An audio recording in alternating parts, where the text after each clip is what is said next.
That's the whistle at Tottenham, John Murray.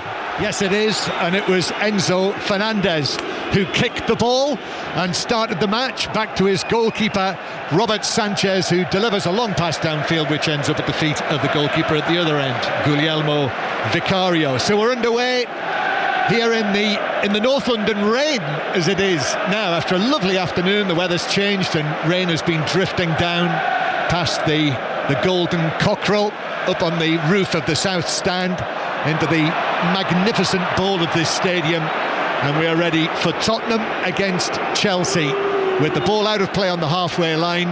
We've heard the Tottenham trumpeter has just been in action, and Rob Green, sitting next to me, gave me the fantastic revelation that he also used to play the trumpet, something I never knew about you, Rob.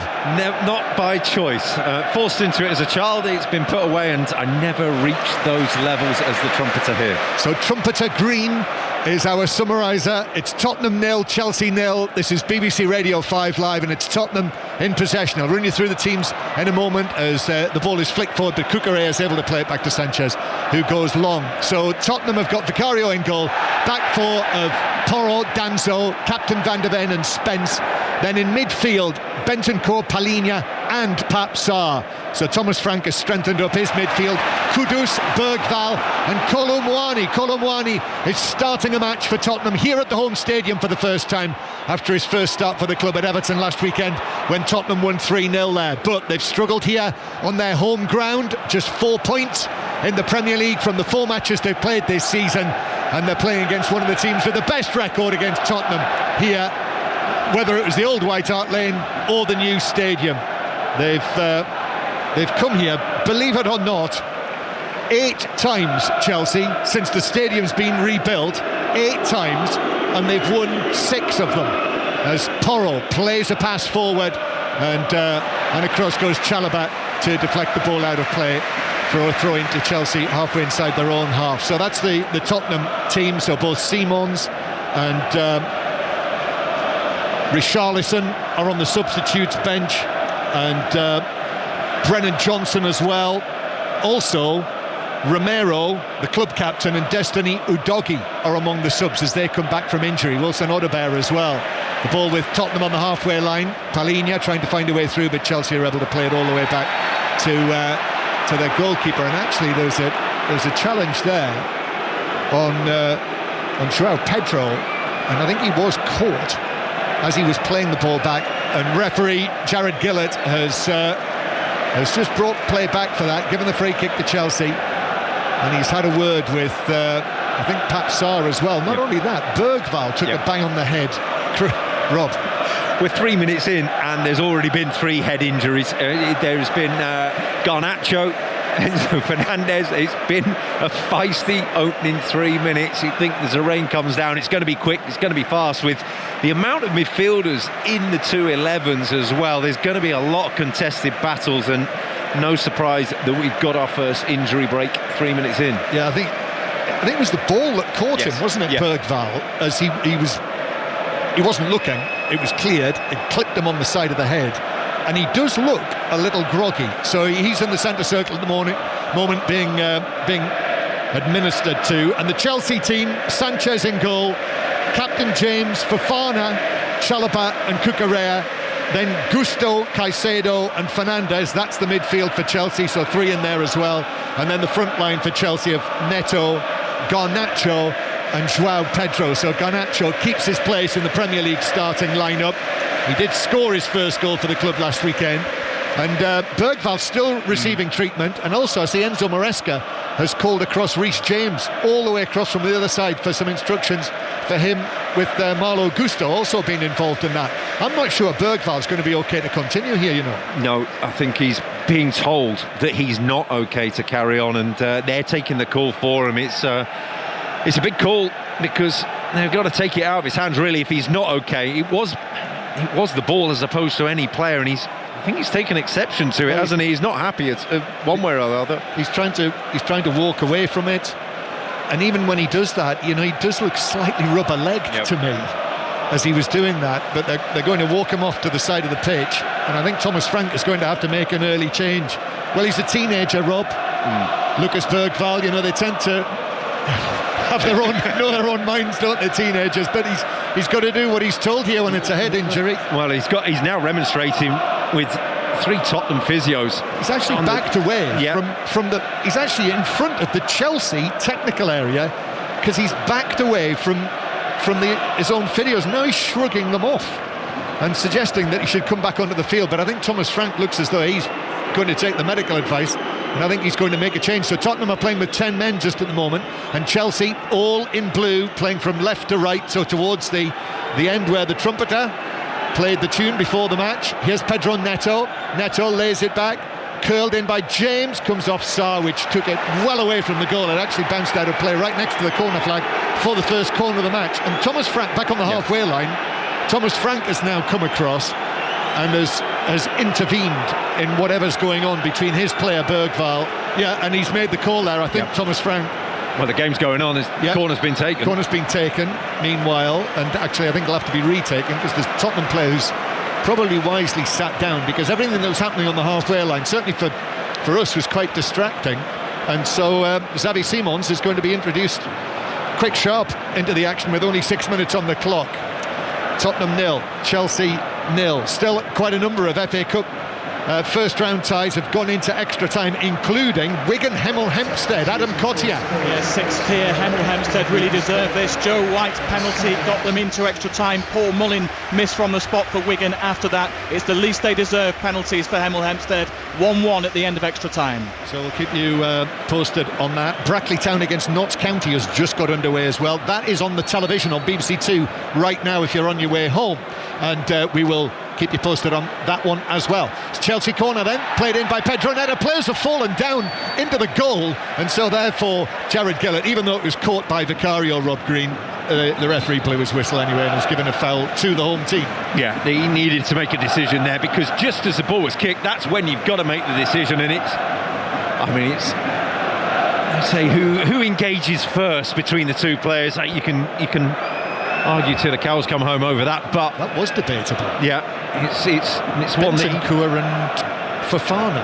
It's they're together in the 6-yard box, and therefore I think Jared Gillett's just taken the easy call and just said, let's just give a free kick and let's everyone move on, because confusion reigned really for the opening 5 minutes with the Bergvall substitution. Was he going to come on? Was he going to stay on? Was he going to come off? And it's just really sort of taken the sting out of the game as Tottenham have just looked to rearrange themselves. Yeah, it really has. So Xavi Simons has come on, and it does look as though Bergvall was playing. For the brief time he was on the field, he was on the left-hand side, and that's where Xavi Simons has gone.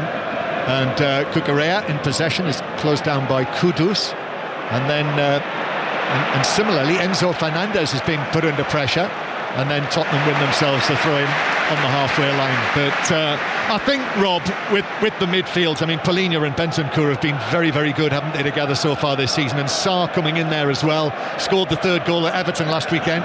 Long pass for Sarr to chase onto, but the defender was there as well, and it's seen behind for a goal kick to Chelsea. So for them on one side, and Gusto, Caicedo and Fernandez on the other. Yeah, and you're looking at Sarr with the legs. He's the one who's going to look to go beyond. Paulinho and Bentancur are the two sitting players. I think Tottenham here against Aston Villa were being bemoaned about having two sitting midfielders in there. Well, I'm not sure there'll be many moans today because of that battle, because of the battle for possession in midfield. It's going to be really hotly contested. It is, and yet at the same time there's lots of quality, attacking quality on both benches. Here's Jed Spence, what a run this is, surging forward from left bank, tries to give it to Kudus to run onto, but Cucurella scampered round. He got there first. Few better scamperers than Mark Cucurella, and he cleared it away downfield, and now Vicario puts his foot through it, headed forward by Caicedo, Moises Caicedo, who is 24 tomorrow. Caicedo, and then Cucurella plays it back towards the edge of the penalty area. Suddenly all of the advertising hoardings inside the stadium here, and there are many, many of them over various levels, all suddenly turn red, which is quite eye-catching. And in the FA Cup, Carlisle United have knocked out Reading. Reading 2, Carlisle 3. So that is Carlisle relegated to the National League last season. Mark Hughes, who has got a bit of history in the FA Cup, Rob, over the years. Mark Hughes overseeing the exit of Reading. So quite a result for Carlisle. Reading of League One out of the FA Cup. And the ball down the Tottenham end, or the Tottenham defensive end. Gusto and Pedro Neto together win another corner for Chelsea from the right. And Pedro Neto down there, not sure he necessarily needs to get involved in that, but it's a derby match, Rob, London derby, so he has a little bit of an interchange with some of the supporters who angrily respond. Well, he's complaining about the challenge from Xavi Simons, who was just stood there. He did really well, Neto. He's been in great form and made a great run down the right there, managed to get the ball and drag it back, and almost an opening for him, but won the corner. But still, liven the crowd up a bit more. Yeah, taking the corner short, Chelsea. It's 0-0 if you've just joined us here at the Tottenham Stadium.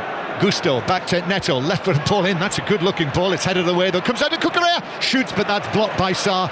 And then excellent back heel on the edge of his own penalty area by Simons to Sarr, who passed it forward to Kudus, who was bundled over as he was breaking away. I think there were plenty of defenders back, so I don't think it'll be a yellow card. I think it'll just be a free kick to Tottenham halfway inside their own half. Well, that was one of frustration from Neto. He lined him up from about 20 yards and thought the next person who gets the ball, I'm going to kick him, and I think just for that he was a little bit lucky. Tottenham 0, Chelsea 0. I think they'll be just about underway at Murrayfield, where Scotland are playing the USA in the Autumn International. Yes, it is. That is underway, and you can listen to that. The commentary on that is on Sports Extra right now, or via your BBC Sounds app, or indeed via your digital radio later. You'll be able to hear Ireland-New Zealand as well, which kicks off at 8:10. Some odd kick-off times in the Autumn Internationals today. And also another choice of listening, Sports Extra 3, which is only available via the BBC Sounds app. That has commentary on the Northampton Harlequins match in the Prem Rugby Cup. But here on 5 Live, Tottenham 0, Chelsea 0. Rather a disjointed start to the match as it's played back to Vicario, all in purpley pink. Tottenham, who've won just 4 points here so far this season. Brilliant away record, the best away record in the Premier League coming into this round of matches. Hence the reason they're in third place in the table. Could go second if they're able to beat Chelsea here, but home form needs to improve. Last match here, 1-0 up early against Aston Villa and ended up losing it 2-1. And also this is their first match here after 3 consecutive matches away from home in Monaco, then at Everton, and then getting knocked out of the Carabao Cup by the holders Newcastle in midweek, while Chelsea were winning through into the last 8 at Molineux. And now they've got League One opposition in Cardiff City in the quarter-finals as well. Chelsea perhaps chasing another trophy under Enzo Maresca. Doesn't seem to be the most popular, does he, among Chelsea supporters, but he won the Conference League, won the FIFA Club World Cup. They've got a fair chance in the League Cup this season. Got them into 4th in the Premier League last season. Don't let facts get in the way of Chelsea fans and how they feel about their manager. It's a relationship that's still yet to be won over by Enzo Maresca, that's for sure. Yeah, I think that's fair to say, Rob. In the FA Cup, Buxton are also through to the second round after extra time, after a 2-1 win against Chatham. Here comes João Pedro through the middle. Guiu on the substitutes bench today, bounces back to Enzo Fernandez. I think he thought about having a goal there for a moment, you know. He gives it out towards the left-hand side. Garnacho, and now Enzo Fernandez on the overlap, plays it into Pedro Porro, bounces down. He had a shout for a handball.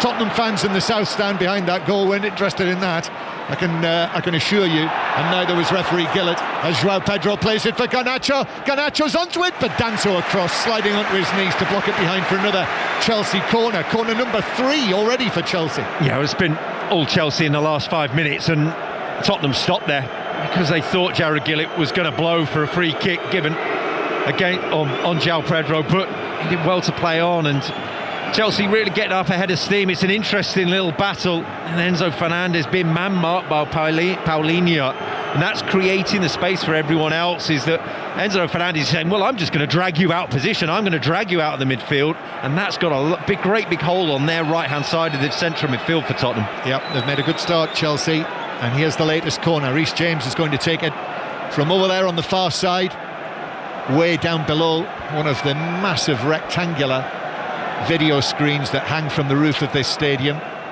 are you looking at Fofana and Bentancur again, who are touch tight, I think you would call it, and now all sorts of movement in the 6-yard box.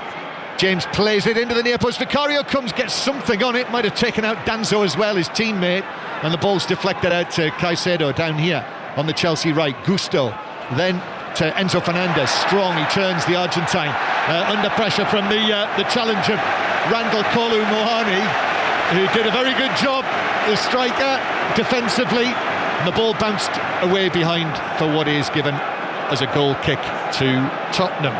There has been an opening goal in the FA Cup first round tie at Brackley. Paul Scott. It has not taken long for the Football League side to take the lead. It's Brackley 0, Notts County 1. A cross from the left, a pinpoint cross, met by the head of Jatta 6 yards out, low into the bottom corner. Brackley 0, Notts County 1. Still early stages. Scotland, USA will be there at regular intervals. And also earlier in the FA Cup, among the teams to go through to the second round, Gateshead of the National League. They won 2-0 at Wimbledon as Simons takes it forward for Tottenham, goes down under the challenge of Gusto. That is not given as a free kick.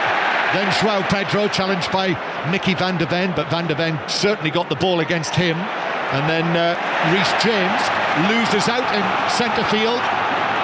Kolo Muani won that back from the Chelsea captain. It's taken on by Simons into the penalty area, but too many Chelsea shirts in there. Excellent from Palhinha. Then the cross from Spence, but that's cleared away up and to comparative safety by Chalobah. And then Chelsea have got it on the edge of their own box, and I think Fofana and then Gusto are going to go back to their goalkeeper. I think it's all over. Wigan, Hemel Hempstead, Adam Cottier. Wigan have squeezed through. They scored all 5 of their penalties. Hemel Hempstead missed one of theirs, and they bow out here after an outstanding effort to take Wigan Athletic to extra time and then penalties. But Wigan go through after a 1-1 draw after extra time. Yes, former FA Cup winners Wigan just squeaking through on penalties. As I mentioned, Gateshead winning at Wimbledon, and Boreham Wood winners against Crawley by 3-0. So Boreham Wood of the National League go through, and as we say, Carlisle United are through as well. So Tottenham 0, Chelsea 0 remains the score here, with over a quarter of an hour played, 17 minutes actually on the clock, and the ball back with the Chelsea goalkeeper Sanchez. So how have things started at Murrayfield? Thomas Duncan. Yeah, Scotland heavy favourites for this one, John, and playing like it. 2 tries to the good in the opening 8 minutes, one from Dillard Richardson and one from Duhan van der Merwe on his 50th cap.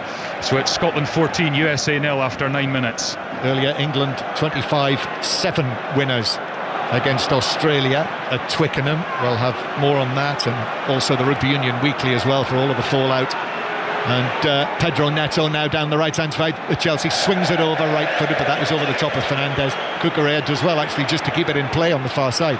Plays it back to Caicedo, 35 yards out, passes it low and forward to Garnacho in the box. Garnacho crouching on the run to the byline, pulls it back into the Tottenham man Sarr, and it bounces away out of play for a throw into Chelsea on the far side. Garnacho should have a field day today. He's got an overlap himself on that outside with Fernandez bombing on inside him. He's got the space. Reece James is going to try a shot from 30 yards, probably more than 30 yards, Rob, but it flew away over the top of the crossbar by probably 4 or 5 yards. Yeah, worth a goal. Vicario was a little bit worried for a fraction when he wound up for that. Remember that feeling? Yeah, I've seen that before from a different angle, and it puts the fear of God in you. But this shape from Chelsea when they get to 3 at the back, you kind of look at Chelsea when they get the ball, and they've had a lot of the ball in the opening 20 minutes, you say, which one of the back line's going to make the marauding run into centre forward, into midfield? Is Gusto today. Chelsea playing it forward. Fernandez to Garnacho. Garnacho catches up with it, then he's up against Porro now into the penalty area. Porro just got a little nudge on him, and so Fernandez, then Palhinha is back there, the on loan Bayern Munich man, the former Fulham midfielder. Oh, excellent play. Fernandez, Garnacho with a shot, but it's low, and it's saved by Vicario, just dropping down to his left.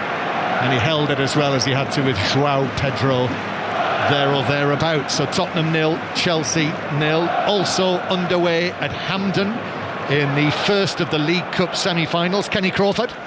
19 minutes gone, Motherwell 0, St Mirren 0, one half chance for Motherwell so far. Paul McGinn, brother of John, with a header deflected wide for a corner. Motherwell 0, St Mirren 0. Tottenham 0, Chelsea 0, with also 20 minutes played here in London. I think the rain has stopped for the time being as Spence tries to latch onto this ball, but he's forced Gusto. As the ball bounced up, Gusto tried to play it back, but he overhit it wide of Sanchez to the goalkeeper's right, raced along the dead ball line, couldn't keep it in. Cheap corner to concede. Tottenham's first. Fair to say, I think the pitch is a little bit zippy after all this rain. He's side-footed it back almost from the halfway line and managed to miss by Sanchez by 10 yards, and it flew past him, didn't it? So, without doing a lot, Tottenham have a real opportunity here. As soon as you said that, I bet you hundreds and hundreds of people in their cars thought of George and Bungle. Tottenham 0, Chelsea 0, and it is Tottenham corner from the left flank, so an in-swinger.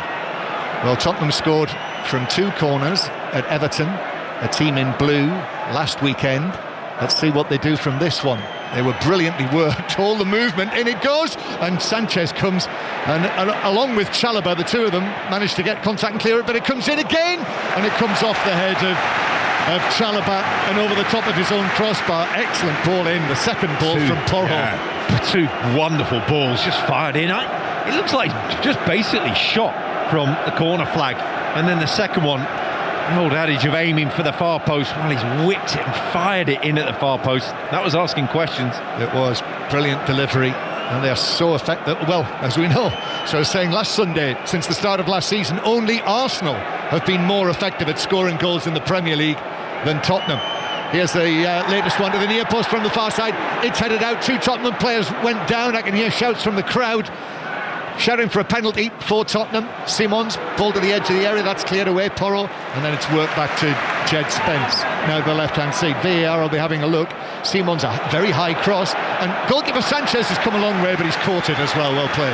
Yeah, brilliant goalkeeping. Had to make that. It's really interesting with the corners. They are firing them in, and the Chelsea players are saying, well, you're going to make those runs from beyond the far post. We're just going to stand in your way. And they're blocking them almost off the pitch, so they're having to make a traverse all the way around, off the goal line, back onto the pitch. I think one of the defenders from that last corner actually, as you say, was off the pitch, then had to actually make his way around the post and back onto the field. And we need to keep an eye on Mickey van de Ven, don't we, after the goals that he's their top scorer, Tottenham's top scorer this season, the most goals that he's ever scored in a season, and we are only just into November with the 5 that he's got in all competitions. So Tottenham 0, Chelsea 0 remains the score here. Chelsea have held out from that corner, and we'll go back to Murrayfield and Thomas Duncan. Darcy Graham has added Scotland's 3rd try, a wonderful move. Adam Hastings with a decisive pass. Graham runs in at the corner. Hastings adds the extras as well. Scotland 21, USA 0 after 14 minutes. And the commentary right now on Sports Extra via a BBC Sounds app. And we were talking on the commentator's view yesterday when we were recording it about goals from corners. Somebody got in touch and told, I have to say, I did not know this, that the word for a goal from a corner is an Olympico. Did you know that? Is it? Yeah. Since when? So we were told. Since your podcast? It is now. Someone got in touch, told us it's an Olympico. We looked it up, and sure enough, on the internet... Direct from a corner. Andy Hinchcliffe will have a huge. Here's Garnacho down the left-hand side. His ball across, but Tottenham have got defenders in there. Well defended as well. And Bentancur is there to pick up the pieces. There were players from both sides throwing themselves at that. And now Simons has to play back to Bentancur. It's very tight in there. Chelsea are pressing. Might have been a foul by Caicedo on Sarr. It's not given as a free kick.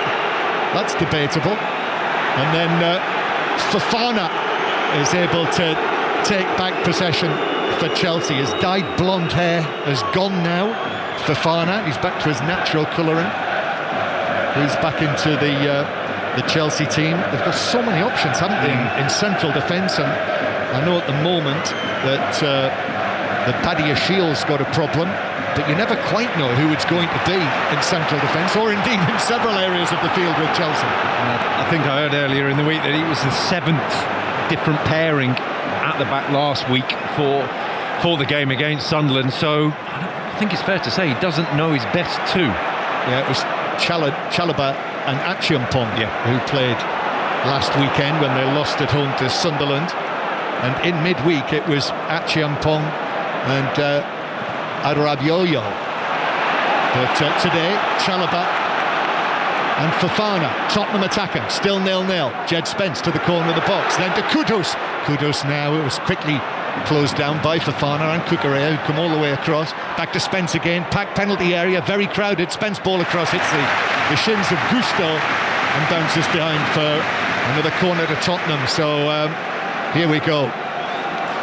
We need to keep our wits about us here. I can tell you it's Northampton 5, Harlequins 0 in the commentary match on Sports Extra 3.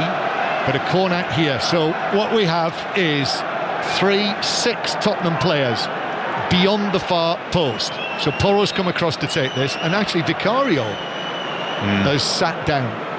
He's almost in the centre circle, and he's got a problem. Well, he's been involved in the action. He's been buffeted on a number of occasions, hasn't he, when Chelsea have had their set pieces and their corners, and he might have a problem. So I presume Kinski must be, well, he's on the bench out of our sight, relaxing, or he's getting stripped and ready to get on, because he's not warming up.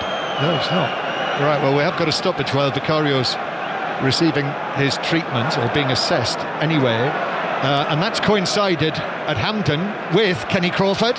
Yeah, the Buddies have the advantage. Motherwell 0, St Mirren 1, 25 minutes gone, and it's French striker Michael Mandron who's got the goal. Some Crewe and Colchester and Wickham fans might remember him from a few years ago. The corner by Declan John, only half cleared, and Mandron smashed it in low at the near post. It's Motherwell 0, St Mirren 1.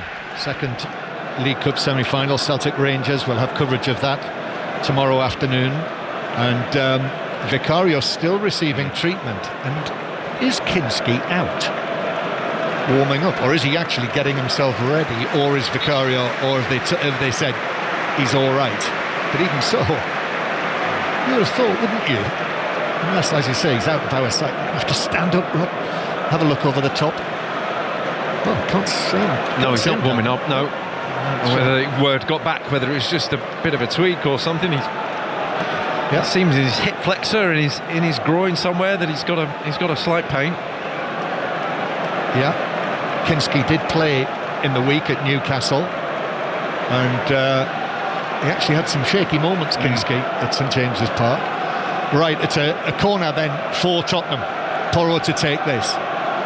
So let's just keep an eye certainly on the Tottenham captain, the team captain Van de Ven, Romero on the bench. We might see him later, we'll see.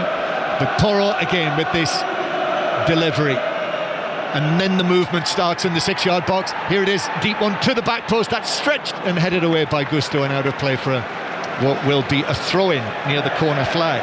Back to Brackley, Notts County, Paul Scott.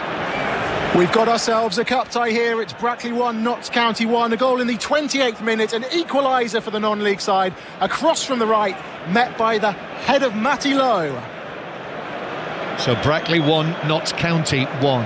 It was absolutely frantic earlier with all of the FA Cup scores coming into what was a very entertaining commentary. Nottingham Forest 2, Manchester United 2. Tottenham with a throw that Danso is going to take. And what have you spotted, Rob? The 3 Chelsea players have gone up. There's a long throw for Tottenham down by the corner flag, and Chelsea have gone, right, OK, we'll take some of your players out of the equation by going 3 up front. Yeah, and Thomas Frank has had to say to Spence and to Porro and to Simons, come on, you've got to come back to the halfway line. Right, it's long throw time again for the umpteenth time in the Premier League 2025-2026 season. Some incredible statistics this week that came out about the long throws. This is one of the longest it's had to take. This is quite literally a long throw. It's taking a long time to take a long throw. False start by Danso. Then here he is up the slope, and the loopy throw is caught by Sanchez above the heads of the defenders. Well, that was the ploy. it was to clear the 6-yard box, clear the penalty area to allow him to come. And Chelsea counter-attack. Enzo Fernandez. Gusto just kept it in. Then Simons puts in the challenge, and it's out of play for a throw-in to Chelsea, which is a short throw. And then Fernandez overhits it and through for a goal kick after he gets it back. So there we are. What's the most effective, a long throw or a short throw?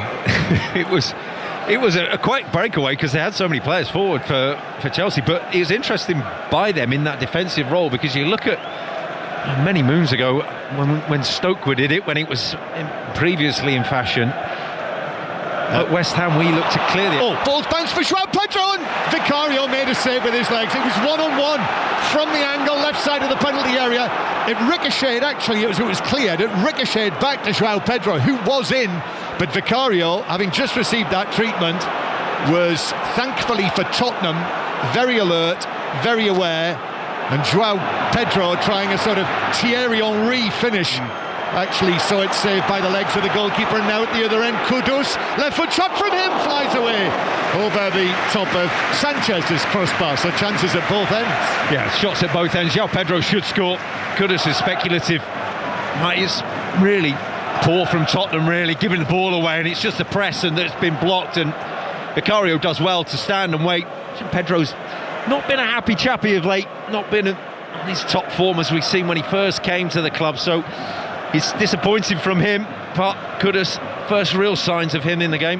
Yeah, you certainly could say that when he scored those early goals in the FIFA Club World Cup, didn't he? In the semi-final and the final, as Chelsea won it. Now going to go back to Murrayfield in a moment, but Simons, that comes to nothing for him. But Chelsea could lose it. They have lost it. Fofana has been dispossessed by Sarr, and now Simons. Excellent challenge from Gusto, who we should say, for the most part, Gusto is playing at right back, yes, and James in midfield, whereas I think the last time I saw them against Liverpool at Stamford Bridge, it was the other way around. Gusto was in midfield and James was at right back. Well, it's where they see who's going to get free. Is it if Reece James is going to sit, he'll probably play at right back, but if Gusto's going to be the one to get forward, and that's how they see it, then Gusto's at right back. Tottenham 0, Chelsea 0, so back to Edinburgh and the autumn international. Thomas Duncan. Scotland 28, USA 0. Scotland adding a fourth try. Jamie Dobie's kick gathered by Graham. He put Dobie under the stick. Scotland in total control, 28-0 after 23 minutes. As Tottenham win the ball back inside their own half. Simons though plays it back towards the edge of the area. Yes, Ireland, New Zealand this evening in Chicago, which it's been pointed out is it's why it's kicking off late in the evening. What I meant was it's kicking off at 8:10 as opposed to Scotland USA, which kicked off at 5:40. I think there was a funny kick-off time for the England match as well. Was it 3:10? 3:10. I suspect I know why that is. I think television might play a part, Rob. Well, I just found it remarkable, but both England Rugby League and Union managed to play at the same time. That's right. England losing at the Everton Stadium to Australia in the second test, so Australia have clinched the series now with one to play at Headingley. Pedro Neto, now to Garnacho on the edge of the box, bounces into the D as the challenge comes in on him, just cut in field, and he cut into the danger there, Garnacho, into the congestion, into the traffic, as Jed Spence will drag it back, but he's given it away. Caicedo, and then Neto's pass. He's looking for the run of João Pedro. Tottenham haven't cleared this yet. It's been won back by Caicedo, who's able to turn it to João Pedro, who scores 8 yards out.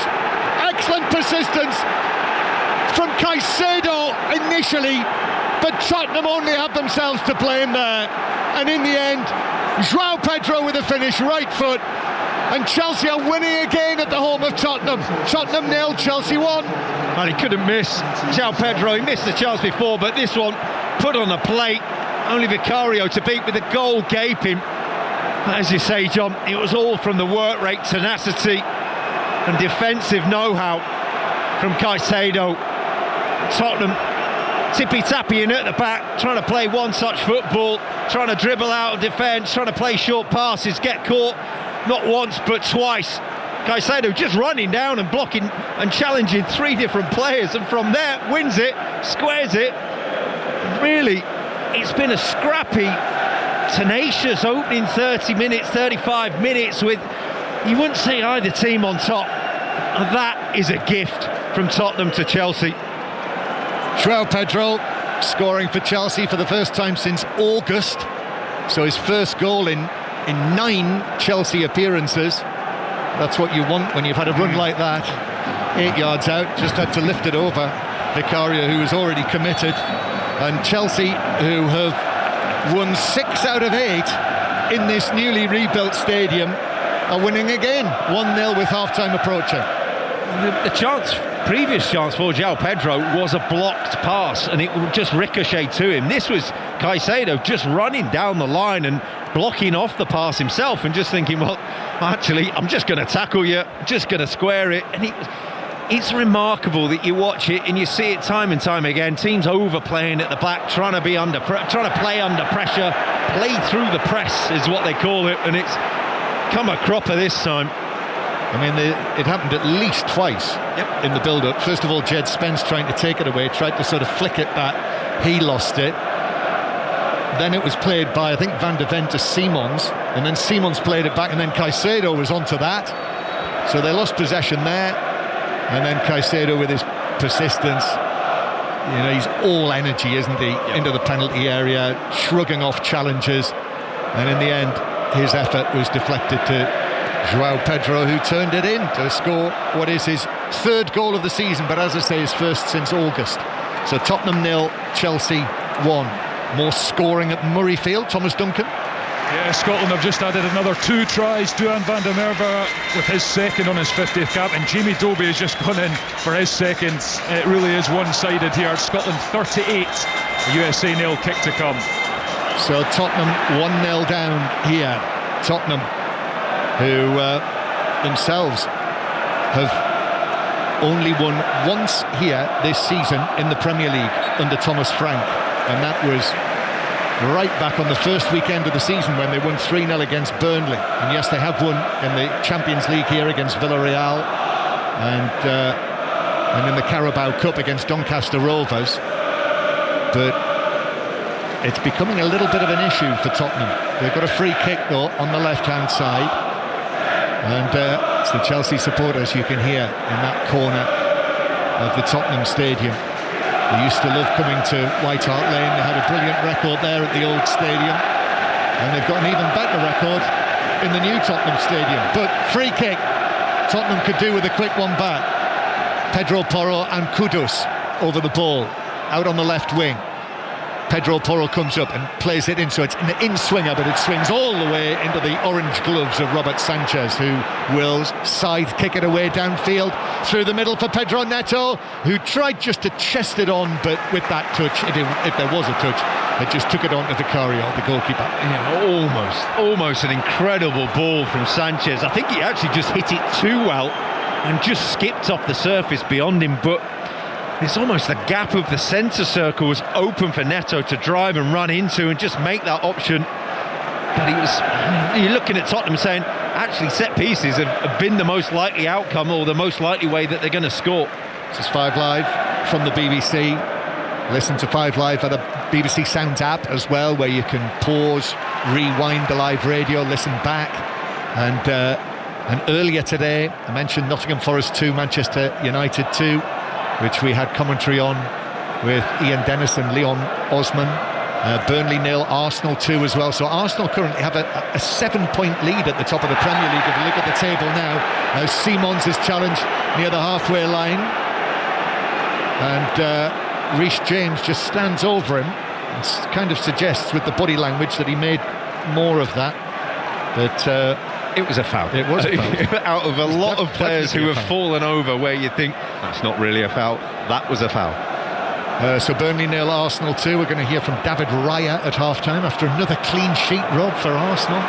Sounds like it's the most he had to do in the day, wasn't it? What, the interview? Yeah. Well, we'll hear that interview at half-time. Don't miss it. Brighton 3, Leeds 0. Crystal Palace 2, Brentford 0. Fulham 3, Wolves 0. So Wolves still just 2 points from 10 matches played in the Premier League this season. And as Tottenham have the ball in the central third with Kudus, it was eventually being fouled by Cucurella, puts his hands to his head as he runs away, having conceded the free kick. He followed him 60 yards across the pitch, Cucurella, thinking, we're wondering why we haven't really spoken about him much, why he hasn't much of a chance, because Cucurella has been hot on his heels everywhere he's gone. So more to come on all of that. You can read about it on the football pages of the BBC Sport website and app as well. What a win for Hearts today, following up last weekend's great win against Celtic. Hearts winning 4-0 against Dundee, so they're 9 points clear of Celtic at the top of the table, as Fofana cleared the ball into his own arm, which was outstretched under pressure from Kolo Muani, but the referee's not interested in that. And then Chalobah goes back to Sanchez. And also in the Championship, Coventry and Middlesbrough both lost this weekend. Middlesbrough losing at Watford. So Stoke are now third after their 5-1 win against Bristol City. And at the bottom end, both Southampton and Norwich lost again. So more on all of that to come at half-time. And we're going to hear from Ruben Amorim as well, the Manchester United manager, after they got that 2-2 draw at the City ground. Tottenham 0, Chelsea 0. Back to Hampden and the League Cup semi. Kenny Crawford. Double trouble for Motherwell, because St Mirren have gone 2-0 ahead in this semi-final of the League Cup, and it's an absolutely fantastic strike by Dan Lundulu, the former Bolton and Southampton striker. Felt him in the edge of the box and he thumped it right-footed into the far right corner. Motherwell 0, St Mirren 2. And still Brackley Town 1, Notts County 1 in the 5:30 kick-off in the Cup. 1-0 to Chelsea here. Joao Pedro's goal in the 35th minute, half-time approaching. Here's Kudus though for Tottenham, into the box now against Cucurella, as Rob Green was describing. Cucurella so close, one way, then the other, then the ball comes in, it's cleared away by Chalobah and headed away on the edge of the penalty area. Enzo Fernandez and Garnacho combine well together there on the breakaway. Fernandez gives it to Garnacho, he sprints over the halfway line. Pedro Porro has gone back with the fair-haired, the dyed fair-haired Argentine international, and then the ball is played out here to the right-hand side to Gusto with Pedro Neto to his right. Pedro Neto brings the ball to a standstill with 3 minutes of the first 45 to play. Reece James more centrally, as I say, playing in midfield today. Then Caicedo finds its way to Garnacho, who's right over there on the white line in front of the east stand. Tottenham's supporters sitting in hope that their team might be able to find something back, but it's Chelsea who attack again. Gusto's ball across and the shot is pushed over the top. Joao Pedro 14 yards out, caught it well on his right foot, and Vicario pushed it up and over the top of the crossbar. Yeah, brilliant save, really good reactions. He just doesn't quite catch it well enough, Joao Pedro, but it's clever from him. Whilst Gusto is getting to the touchline, he drifts back and Gusto sees him, just doesn't get it off his foot, it's more off his ankle. That just gives Vicario the time to stand and wait and react and get it over. But it's again an opening for Chelsea, using the full width of the pitch. They're playing really well using the wingers. Still well struck, but either side of the goalkeeper was probably in for 2-0. Still just 1-0 Chelsea. Corner though, as a result of that. Reece James plays it into the near post, that's headed up and away by Sarr, and it's allowed to bounce out of play for a throw into Chelsea by Reece James. So Cucurella will go across there to take this. I was going to say, Rob, that we had a flurry of activity. Those figures from the Premier League this week, which said that there have been 8 Premier League goals from long throws this season up to this round of matches, and all 20 teams have attempted a minimum of 3 long throws or more this season, as Kudus runs the ball away. This short Chelsea throw doesn't come to anything, and then Kudus is dispossessed, and then Enzo Fernandez draws and indeed wins the free kick, much to the annoyance of the Tottenham supporters, but it's a free kick to Chelsea 10 yards inside Tottenham territory. It's brilliant from Caicedo. He's tracked back 30 yards there. Kudus was away, and you're thinking, hold on a minute, this is his moment, this is his open ground to charge into. Caicedo was having none of it. Makes such a difference to this Chelsea team when he's in the starting 11. It's a low-scoring match in the Prem Rugby Cup.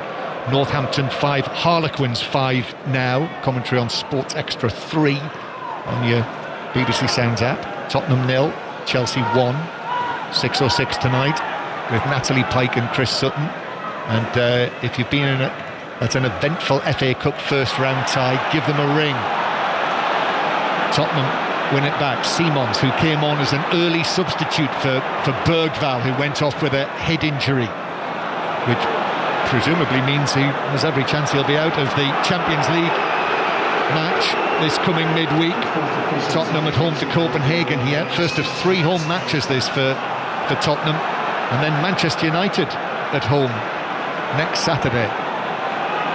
Ball is back with Danso into added time. We've got 6 minutes of added time after the various stoppages that we've had. Forward to Palhinha, who is dispossessed. And then it's played forward for Garnacho. Pedro Porro is fortunate there. Garnacho's took it back into Pedro Porro.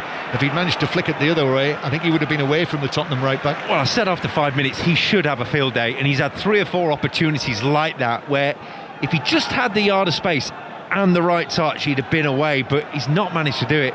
You can see why he frustrates, can't you? You can see why there is this debate about who should play there for Chelsea, and Jamie Gittins. Yeah, he's come up for air now, hasn't he? Yes, he's improved after a tricky start, after joining from Borussia Dortmund during the summer window. Jamie Gittins. Borussia Dortmund play Manchester City. That's one of our commentary matches in the Champions League this coming midweek. Watched them last night. Not the best of games against Hotspur. Mickey van der Ven with a pass that was a little short, but Vicario quickly out of his penalty area. Enzo Fernandez, I was like you, Rob, I thought for a moment Enzo Fernandez was going to get there first, but Vicario actually comfortably got there first. Yeah, you're just thinking it's their own undoing again from Tottenham, but Vicario to the rescue. Chelsea knocking it around, and that's a foul by Bentancur. And even though Chelsea were bringing the ball away, and now Bentancur and Fofana have reacted against one another, and they've bumped chests, and several of the players are getting involved. London derby, Rob, you were at Chelsea. You'll have seen this sort of thing before, Tottenham and Chelsea. There's not a great deal of love lost, is there? No, it was late. It wasn't particularly pleasant. It was a yellow. And Jared Gillett stops the game, and I'm just thinking, the opening, that was the opening Chelsea were playing for and wanted. He'd already made the decision to stop it, and it was 4v4 momentarily. It was Bentancur who actually stepped on actually, James that might be more than a yellow. Well, VAR will certainly be looking at that on Reece James. And remember earlier, James with his challenge on Simons in the first half, which wasn't the best of challenges. And now Bentancur has, as they say, he's put one on the ankle of Reece James. And it depends. Well, it's a yellow card that's been shown to Bentancur. And Bentancur down there as players continue to mill around. Mark Cucurella has said something to Bentancur. And a yellow card as well I think that's to Fofana for confronting Bentancur. Well, it was a naughty tackle, that's for sure. It was a straight leg from Bentancur. Play's not resumed yet, no, Rob. So the video assistant referee, who I think it's Craig Pawson, is obviously having a look at this, and I think he has told the Chelsea players just to wait a while. This would be a major blow were this to be turned into a red card for Bentancur. But if it is, you could see it. Now he's walking away. It's borderline. It's nervous from in the Tottenham Hotspur Stadium, because they know what's waiting. They know what it's for, and it's at pace from Bentancur. It's straight-legged. And you're just thinking that maybe that the foot is down rather than it being raised is what saved him. Yeah, and I don't think it's not been on any of the screens, but it's quite obvious that VAR were thinking of a red card for that, and the free kick is given. Play will resume, and Bentancur and James have just had a clasp of hands, haven't they, together?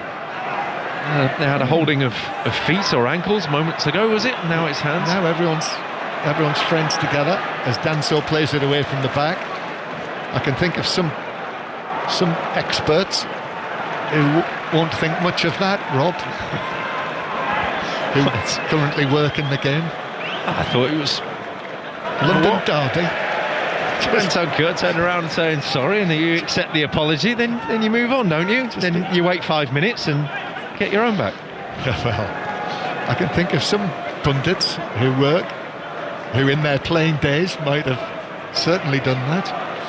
Tottenham 0, Chelsea 1, and Kolomwani now is able to work it back to Sarr in the D, and Sarr then to Kudus, shoots it, saved, and Sanchez has got enough on that, diving to his right to push it away from Spence, who was almost onto it, but not quite for Tottenham. Here is Bentancur, perhaps fortunate still to be on the field. Simons back to Bentancur, who just keeps it in near the corner flag, did keep it in. Simons now, the Dutch international, back to the Uruguayan Bentancur. Chelsea are ready now though, defenders in position inside the box, and Simons and Bentancur continue to pass it to one another, and you can hear the reaction to that. The Jed Spencer has got involved and he's won it back, and Simons then overruns it. Challenge comes in on him from Gusto. Still Tottenham in possession. Pedro Porro then out to the right, but that pass was behind Kudus. Then a run from Sarr. Sarr's cross hits the defender, bounces back to Sarr, and we are now in the 6th minute of added time. So the final minute of added time. Probably add a little more on after the latest stoppage. In from Kudus, but that's all the way across the penalty area and beyond the far post, harmlessly from a Chelsea point of view, and it's a goal kick, and it's still Tottenham 0, Chelsea 1. Rob Green. Yeah, poor from Kudus at the end, but it's the most sustained pressure that Tottenham have really put on the Chelsea goal, and they worked it really well. Kolomwani initially winning the knockdown and then breaking through on the defence, and then getting it to the spare man in Kudus at the far side, and his shot's really well saved, more so as you said, John, because of the amount of power he puts in it. He knew that 2 Tottenham players are waiting beyond the far post, so he knew that he had to get something on it. All in all, it then just becomes a little bit stilted by Tottenham, never really getting free flowing, are they? Tottenham 0, Chelsea 1. Tottenham 13 points away from home this season, unbeaten in the Premier League. But look, there's Chelsea attack now. João Pedro into the penalty area, pulls it back, but Van de Ven was there for Tottenham to control it and clear it away at halfway. Tottenham fans think that Kolomwani was being impeded by Chalobah.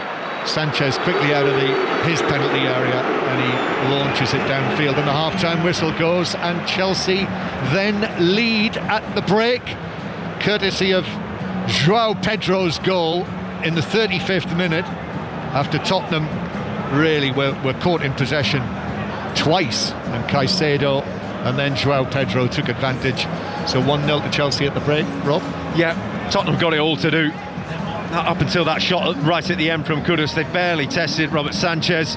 Chelsea, you're feeling they've got tactically the upper hand. They get the overlap a number of times. Garnacho has been the point of the extra man. It's just been a frustration. I think Chelsea will be very pleased with how that half has gone. Thomas Frank's got some answering to do. Yeah, but he's got plenty of options on the bench as well. Lost Bergvall early on, Simons came on, but with this scoreline, Chelsea are on course to beat Tottenham for a 5th time in a row. Half-time here, Tottenham 0, Chelsea 1. We'll bring you as much Premier League reaction as we can between now and second half commentary. David Raya and Ruben Amorim amongst those on our list. It's been 12 years since St Mirren were last in a major Scottish final. They're halfway there, Kenny Crawford. Yeah, 1 foot in the final. Motherwell 0, St Mirren 2 at half-time here at Hampden. 2 goals scored by players born in France. The first on 25 minutes by Mikel Mandron. 12 yards out, brilliant instinctive low smashed finish into the bottom left-hand corner after a corner was only half cleared, and then Dan Lundulu with an even better one from 20 yards, picking it up just outside the box, right-footed, brilliant strike into the far right corner. Motherwell 0, St Mirren 2. Biggest FA Cup shock so far today caused by Gateshead and Carlisle, both knocking out League One opposition. There might yet be another National League team causing a stir. Brackley Town, Notts County. Paul Scott. Yeah, half-time here, it's perfectly poised at 1-1. The Football League side took the lead in the 12th minute through Jatta's header. Matty Lowe levelled for the non-league side, and since then Brackley have actually looked the more likely. They had the ball in the net, that was disallowed for offside. Then Shane Byrne with a long-range effort stung the gloves of the goalkeeper. Half-time though, it's perfectly poised. Brackley Town 1, Notts County 1. Men's Autumn International right now on Sports Extra. Scotland, USA. Thomas Duncan. Yeah, Scotland came into this one as heavy favourites, and this first half has demonstrated exactly why. 7 tries in total, 2 for Van der Merwe, 2 for Dobie, 2 for Darcy Graham, and 1 from Dylan Richardson, who got the scoring underway. It's been emphatic. The USA are rather shell-shocked here at Murrayfield at half-time. It is Scotland 45, United States 0. Earlier it finished England 25, Australia 7. Not such good news for England in the Rugby League, who have lost the Ashes 2-0 with 1 test still to go. We will try and hear from both Sean Wayne and Steve Borthwick after the news on 5 Live with Al Tansley. The voice of the UK. This is BBC Radio 5 Live. The first government-chartered flight carrying British nationals home from Jamaica is expected to leave this evening. The UK is giving £7.5 million in aid after Hurricane Melissa swept across the Caribbean, killing at least 49 people. 2 more people have been charged over the robbery of jewellery from the Louvre in Paris. Items worth more than £70 million were stolen during the heist a fortnight ago. The man who died in a helicopter crash in Doncaster has been named by his family as 70-year-old Peter Smith. An investigation into the cause of the crash is underway. And US politicians are calling on Andrew Mountbatten Windsor to cooperate with their investigation into the sex offender Jeffrey Epstein. Some Democrats say they want the former prince to testify. He's always denied any wrongdoing. On BBC iPlayer. The audience is the unique ingredient of Question Time. But I play for the local brass band. Work in the kind of EV sector. I'm vice principal at a local school. You never know what the audience are going to say. We love a debate, don't we? Nice to be able to say something that's really important to me. That is the joy and the jeopardy. It gives me the chance to actually take politicians to account. Bringing power to the people. Let's get our first question. Question Time. Thursdays on BBC iPlayer. This is 5 Live Sports with Steve Crossman. Listen on BBC Sounds. Tottenham 0, Chelsea 1 at half-time. Second half commentary on the way. Premier League results: Brighton 3, Leeds 0, Palace 2, Brentford 0, Fulham 3, Wolves 0 and Nottingham Forest 2, Manchester United 2. That leaves us with Arsenal's 2-0 win at Burnley, which takes them 7 points clear at the top. Goalkeeper David Raya spoke afterwards about securing a 6th consecutive clean sheet. Well, it's not just me. It's a collective achievement, you know. It starts from the striker, finishing in the back line and on the goalkeeper. So it's a credit to everyone. The way we defend, the way we press, the way we don't give that many chances away to concede those goals. So it's important. It makes it easier to win games, especially in this league that most of the games are won by 1 goal. So really important to keep those clean sheets. I think you certainly in the first half had very little to do. I think that the only major action you were called to was the free kick right at the end. How easier is it for you when you've got the likes of William Saliba and Gabriel in front of you? Well, we know they're 2 hell of a players. It's not just the actions that they prevent. It's just the whole back 4, the midfielders and the strikers, and it's just incredible to be that safe in that case. But there's all the stuff that we do that people don't see.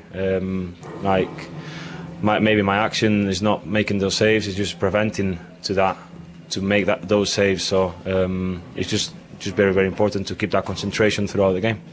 Take us inside the dressing room right now. You are 7 points clear. I know Bournemouth and Manchester City play tomorrow, but you're flying high at the top of the Premier League. Does it feel like it is starting to be Arsenal's season? Well, we kind of think about that right now. We only 10 games into the season. We just started November, and there's a lot of football to be played on. So we just have to focus on ourselves, focus on game by game. We cannot think too much about the table right now. But obviously, it's nice to be up there, to have those points. It's just credit to everyone, and we just have to carry on playing the way we play, and obviously learn from the mistakes and learn from the things that didn't go well, especially second half. So we just have to carry on the way we are doing.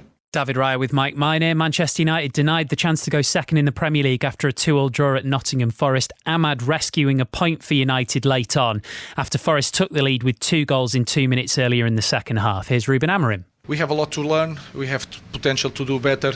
But again, let's look at the good things, and the best thing of the game today was the way that we can manage the emotions about after 5 minutes of problems. And can I just ask, because I think this is an anniversary for you in terms of 365 days at Manchester United. I think the term we would say in England, a roller coaster, probably covers things, but in recent weeks, do you feel you're very much heading in the right direction? Of course, the results commands a lot of things, our feeling, and especially the feelings of our fans.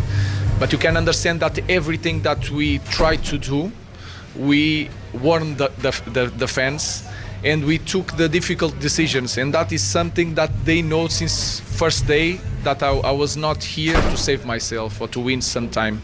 I was here to try to improve the club with a lot of people, and I feel that we are doing that. But the potential that I see in our club, and we have so much to do. It's going to be tough, but it's the best challenge that I could have, and I'm really happy to be here. Ruben Amorim with Gary Flintoff. Wolves' wait for their first Premier League win this season continues. They were beaten 3-0 by Fulham. Wolves fans were singing "Sacked in the Morning" toward their manager Vitor Pereira. I understand because, if I'm not proud with what we did today, they will not. I must accept because they are frustrated. I'm frustrated too. I'm suffering because is my work, and I do my best every time, as I did the last season. But today, technically, physically, and tactically, we didn't play in our level. Does there come a point for you though where it is just too exhausting, too much? You've tried everything. I'm a fighter, I'm a fighter. I'm not. I never give up. I'm not this kind of person. That's Vitor Pereira with Will Perry. In the Championship, Middlesbrough missed the chance to join Coventry at the top. They slumped to a 3-0 defeat at Watford. Stoke put 5 past Bristol City to move up to third at the bottom. 6 straight defeats for Norwich City. They lost 2-0 at home to Hull City, and Southampton struggle continues. Will still saw his side beaten by Preston at St Mary's. In Scotland, Hearts are now 9 points clear at the top of the Premiership thanks to a 4-0 victory over Dundee at Tynecastle. 11 non-league clubs are through to round 2 of the FA Cup so far. 3 of those took out league sides, including Mark Hughes' Carlisle United. They came from 2-0 down at League One Reading to win 3-2 after extra time. Gateshead, 15th in the National League, won 2-0 at League One AFC Wimbledon, and Boreham Wood eased to a 3-0 win at home to League Two Crawley Town. Special mention also to Hemel Hempstead of the National League South semi-pro side. Took the 2013 winners Wigan Athletic all the way to penalties, but were eventually beaten. So the 2 biggest stories so far of the day, Gateshead and Carlisle United. Gateshead manager Alan Armstrong is with us live on 5 Live. Alan, congratulations. Well, thanks a lot. Appreciate that. Tell us about today then. What a win. Yeah, I think it was a fully deserved win. I think sometimes you see these FA Cup wins and the smash and grabs, but I spoke to Johnny Jackson afterwards, and he was full of compliments of how we played, how we approached the game, and fully deserving. There could have probably been a couple of more goals, to be honest, but you've got to give the lads credit. They took the instructions on board, the detail that were put into them, and they performed exceptionally well. People will remember you as a former Premier League striker and scoring a winner against Inter Milan for Ipswich Town. You know all about a good cup run. What does this competition mean to you? It's massive. It's absolutely massive for this football club. I think people don't understand what we've gone through in the summer. There's been a hell of a lot of changes. There's like skeleton staff running the club, the football side of it, skeleton staff, budget being cut in half, and this is huge. This could be season changing for us, off the pitch as well as on the pitch. So it's great for us, but we don't want to stop here. I think we want to try and get where the big boys are in that third round, and that's got to be the aim for us. The FA Cup is such a great competition, and I actually think one of the most lovely things, which I only worked out in about the last 10 minutes, I've just said the 2 big shocks were you at Gateshead and Carlisle United, and your son Luke was playing for Carlisle today. Yeah. I've seen. I thought they'd lost the game, to be honest, and then I've seen that they won 3-2 in extra time, which is fantastic. So it's a good night for us. That's a certainty. So I'm just not looking forward to Boxing Day where we're against each other. That's one thing that we're going to have to struggle with. Or the next round of the FA Cup, eh? Alan, thanks so much for joining us. It's been lovely to have you on. No, cheers, appreciate that. Thanks a lot. Now, top manager Alan Armstrong form Ipswich Town and Middlesbrough striker who has taken Gateshead through to the next round of the FA Cup. You could hear there exactly what it means. England opened their autumn international campaign with a 25-7 win over Australia at Twickenham. Head coach Steve Borthwick has been speaking to correspondent Chris Jones. Yeah, well, really pleased for our supporters back here at Allianz Stadium and to get the win for them. I think in difficult conditions, there was a lot of rain. It was a very, very greasy ball, greasy pitch. Delighted that we got over the line, scored the tries we did after leaving some out there on the pitch. Yeah, you mentioned how you left some out there. You had so much of the play in the first half, and to go in at 10-7, what were the messages at half-time to say to the guys, look, the scoreboard is tight, but you keep going, you'll win this game? Well, I think the messages, I think there was a lot of good things. I think we had 10 line breaks, and probably just a bit over-eager. Probably tried to force a pass when it was in those conditions wasn't quite the one, and probably left a few tries should have finished off and didn't quite.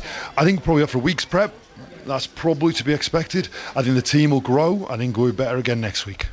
Stay both with Chris Jones. 08085 909 693. Lines open for 606 with Natalie Pike and Chris Sutton. Afternoon, Chris. Hello, Steve. What a great story that was. Father and son in charge of one and playing for the other in the two big FA Cup shocks. Yeah, absolutely. Just listening to Alan Armstrong there. Massive win for a Gateshead away at Wimbledon. Let's hear from their supporters and Carlisle fans. Beating Reading in extra time. Also want to hear, Steve, from Arsenal fans. They're 7 points clear. I mean, can anybody catch them? They're so powerful, aren't they? They don't concede goals. They've got that sort of nous up top. I don't think they can. It's who finishes second, really. And Wolves fans, Vitor Pereira, 2 points from 30. He said, I listened to the interview, they're technically, physically, tactically not at the level. Is it time for Vitor to go? What about Norwich fans, Chris? Yeah, well, Southampton. Well, absolutely, and I mean, Norwich are my club, and it's been a really disappointing season. A lot of the heat is on the manager, Manning, and it's it's not working out. He's coming under a lot of pressure, but I think it's more than that at Norwich. I think that people should look a little bit higher up the chain. He can only work with what he's got. I don't think that they brought the quality players in the summer for him to work with. So let's hear from Norwich City fans on that. And Southampton, I know they were dissatisfied with another poor display today. So yeah, let's hear from their fans. Nice one, Chris. Thank you very much. 08085 909 693. Chris Sutton and Natalie Pike. 606 on the way once we're done at the Tottenham Hotspur Stadium. Elsewhere, Australia's Rugby League side clinched the Ashes series against England with a 14-4 win at the Hill Dickinson Stadium. This afternoon's feature horse race, the Charlie Hall Chase at Wetherby, was won by Jello at 7-2. England's men's cricketers head to the Ashes off the back of yet another ODI defeat in New Zealand. The hosts' latest victory completed a comprehensive 3-0 series win. England will now play one warm-up match in Australia before the first Ashes Test match gets underway on the 21st of November. And of course, you will be kept right across every moment of it on 5 Live with the TMS team. Ready to go for the second half at the Tottenham Hotspur Stadium with Rob Green and correspondent John Murray. Thank you, Steve. Tottenham 0, Chelsea 1 at half-time. Doesn't look as though there are going to be any further changes. The players are all out there. Jarrett Gillett is just putting the ball down on the centre spot. Tottenham players in a huddle. Spurs with Vicario in goal. Porro, Danso, Van der Ven and Spence the back four. Bentancur, Palhinha and Sarr. Then Kudus substitutes Simons, who had to come on early for Bergvall, and Kolu Muani. And Chelsea with Sanchez, Gusto, Fofana, Chalobah and Cucurella, James, Caicedo and Fernandes, Neto, Garnacho and Joao Pedro. Tottenham kick off. White shirts with the blue trim, blue shorts, white socks against Chelsea, who are in all blue today. Shirts, shorts and socks. And the ball is fired out of play by Gusto off Simons. And it's a throw-in for Chelsea halfway inside their own half. Rob Green is sitting next to me. England goalkeeper, Premier League goalkeeper. What did Tottenham have to do in the second half, Rob? Yeah, I was just thinking that, Johnny. You think, I'm not sure they know what they're trying to do when they get the ball, and that was in their downfall for conceding the goals. Is they were trying to play out too much. They were trying to play on the ball, played under pressure. Danso on the ball is being caught again now, and he just about gets away with it. Yeah, and Bentancur has arrived and been forced to steer it out of play for a Chelsea throw down the right. But it should be added that Tottenham, among their substitutes, they've already had to bring on Simons, and here he is in possession, playing it back to Bentancur. Bentancur in a tight area has given it away. Chelsea coming forward with Pedro Neto challenging on him, then Reece James in the midfield. James Fernandes does well to sweep it across to Garnacho. Then Cucurella plays it over the top, but mishits it, or overhits it rather, and it bounces through to Vicario. They have on the bench, Rob, Richarlison, Matthijs Tel, Johnson, Audebert and young Scarlett as well. Yeah, and I'm just saying they're not better than what they've got on the pitch. That's the problem. As there is a foul and a free kick and a yellow card, actually. I think that was for Danso, It was, who just put in the challenge on Caicedo. So it's a yellow card for Danso and a free kick to Chelsea. More on this from Rob in a moment, but first, another goal in the Brackley Notts County FA Cup tie. Paul Scott. 6 minutes gone at the start of the second half, and Notts County of League Two lead again. A penalty after Conor Grant was brought down by goalkeeper Johnny Maxted, converted by Jody Jones. It's Brackley Town 1, Notts County 2. Enjoyed hearing from the Gateshead manager Alan Armstrong at half-time. Chelsea take the free kick square, then it's curled in by Gusto, half-headed away, then headed up in the air for Tottenham. Porro, Cucurella in the challenge, and then it's actually, I think, kneed out of play by Sarr as it bounced up on him for a throw into Chelsea down the left. Yeah, need it further than I can kick it. But we played 2 minutes of football, and Tottenham had given it away 4 times in those 2 minutes, and therein lies their problem of the whole of the first half, really. Yes, it's a conundrum, isn't it, for Thomas Frank?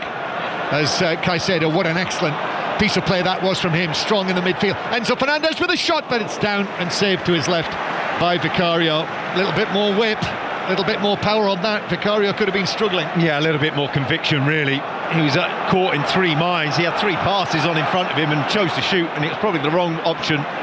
And now Tottenham launched their first attack of the second half. It's played into Sarr, lifts it, tried to lift it over the top, but Cucurella was able to jump and head it away, and then it's further away by Fofana.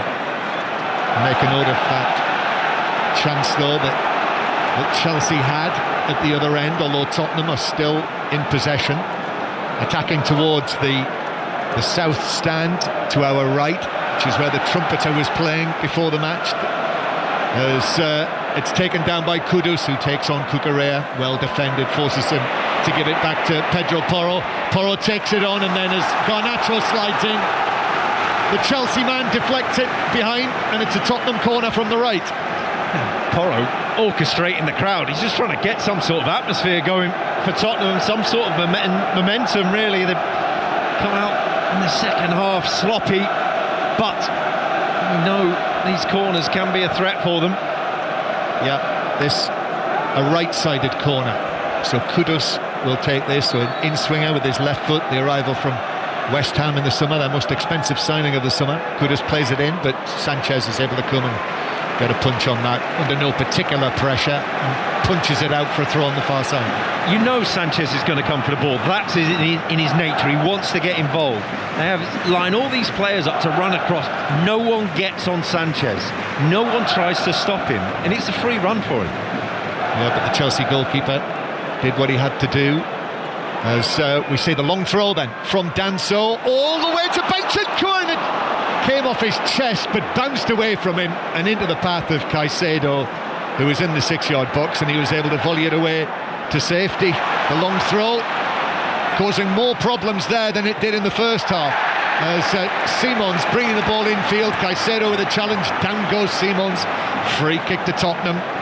Chelsea continue to lead by 1-0, but Tottenham have another set piece, this time a free kick, and you'll hear about it when we come back from Murrayfield and Thomas Duncan. Yeah, Scotland have the half-century. John, and Darcy Graham is the first Scotland player to get a hat-trick in this game. He combined with Ollie Smith up the right wing. All too easy from a USA point of view. It is Scotland 50, the United States 0 after 46 minutes. Yeah, so Scotland romping it. You can hear the commentary on Sports Extra. Probably be closer between Ireland and New Zealand later. That's also on Sports Extra from 8:10. And they'll update that as well during the course of 6:06, as they will on Liverpool Aston Villa as Tottenham actually take this free kick short, and then Porro tries to curl it into the path of Bentancur. He overhit it, he knew it immediately, nothing Bentancur could do about that, and more frustration for the Tottenham fans. Yeah, it's a good idea. They had 2v1 on the set piece, so play it short and you've got the freedom to run at the only man in the wall, and then the execution from their best, probably technically best player in delivering crosses, and it's just a real microcosm of what Tottenham have been doing this afternoon. So it is still Tottenham 0, Chelsea 1 on BBC Radio 5 Live. Every 5:30 kick-off during the course of this season, you'll hear on 5 Live. The odd one will be on Sports Extra, but in the main, 5 Live. Here's Bentancur down in the Tottenham left-back area, and he has been put under pressure by James, and the ball is next to the quadrant now as Pedro Neto arrives on the scene, and James has been able to nick it back. It's in front of the Chelsea fans. That was a little victory for them. You heard their cheer. Chelsea are able to play it forward to the goal scorer, Joao Pedro. That's headed away by Sarr on the edge of the box. Tottenham are living slightly dangerously here, as Pedro Neto now is on one of his little weaving runs into the box. Gives it back behind him to Gusto, then to James. James kills it in! Enzo Fernandez with a header in between the two Tottenham defenders. He couldn't deflect it and direct it down and underneath the crossbar, instead over the top from 5 yards. Yeah, good pressure from Chelsea. A good run from Enzo Fernandez, but it's him again as the extra man. Garnacho pressing in. Tottenham very nearly gave it away. Vicario with a goal kick, and Bentancur though with a sure touch. I'm sure he knew exactly what he was doing. I was just about to say, it all stemmed from Bentancur giving it away. It's how many times do you have to do it before you describe it as madness? It's seemingly time and time again they're doing it despite the evidence that they're providing themselves. Tottenham 0, Chelsea 1. Yeah, whose quote was that? Was that Albert Einstein? Well, it's yours now. Well, I'd hardly group myself with Albert Einstein, Rob. Northampton 19, Harlequins 10 as the latest score in the Prem Rugby Cup, the 5:30 kick-off. That's on Sports Extra 3. The commentary, yes, Liverpool Aston Villa from 8 o'clock. That's an interesting one, isn't it, Rob, tonight? That's got a lot in it. Yeah, pressure there. Yeah, so we'll update you on that. Conor McNamara's there. We'll have the team news before too much longer, and the lines are open for 606 on 0805 909 693, which is free to ring from mobiles and landlines. Natalie Pike with Chris Sutton for the 606 phone in on 5 Live tonight. Tottenham 0, Chelsea 1. Chelsea, Pedro Neto's raking pass from right to left, it's headed away by Porro, and then Palhinha, he's given it away, and Chelsea are back in possession, but Kolo Muani wins it back, but then Simon's pass infield just concedes possession back to Chelsea. Sanchez has to keep the ball in play, but he does.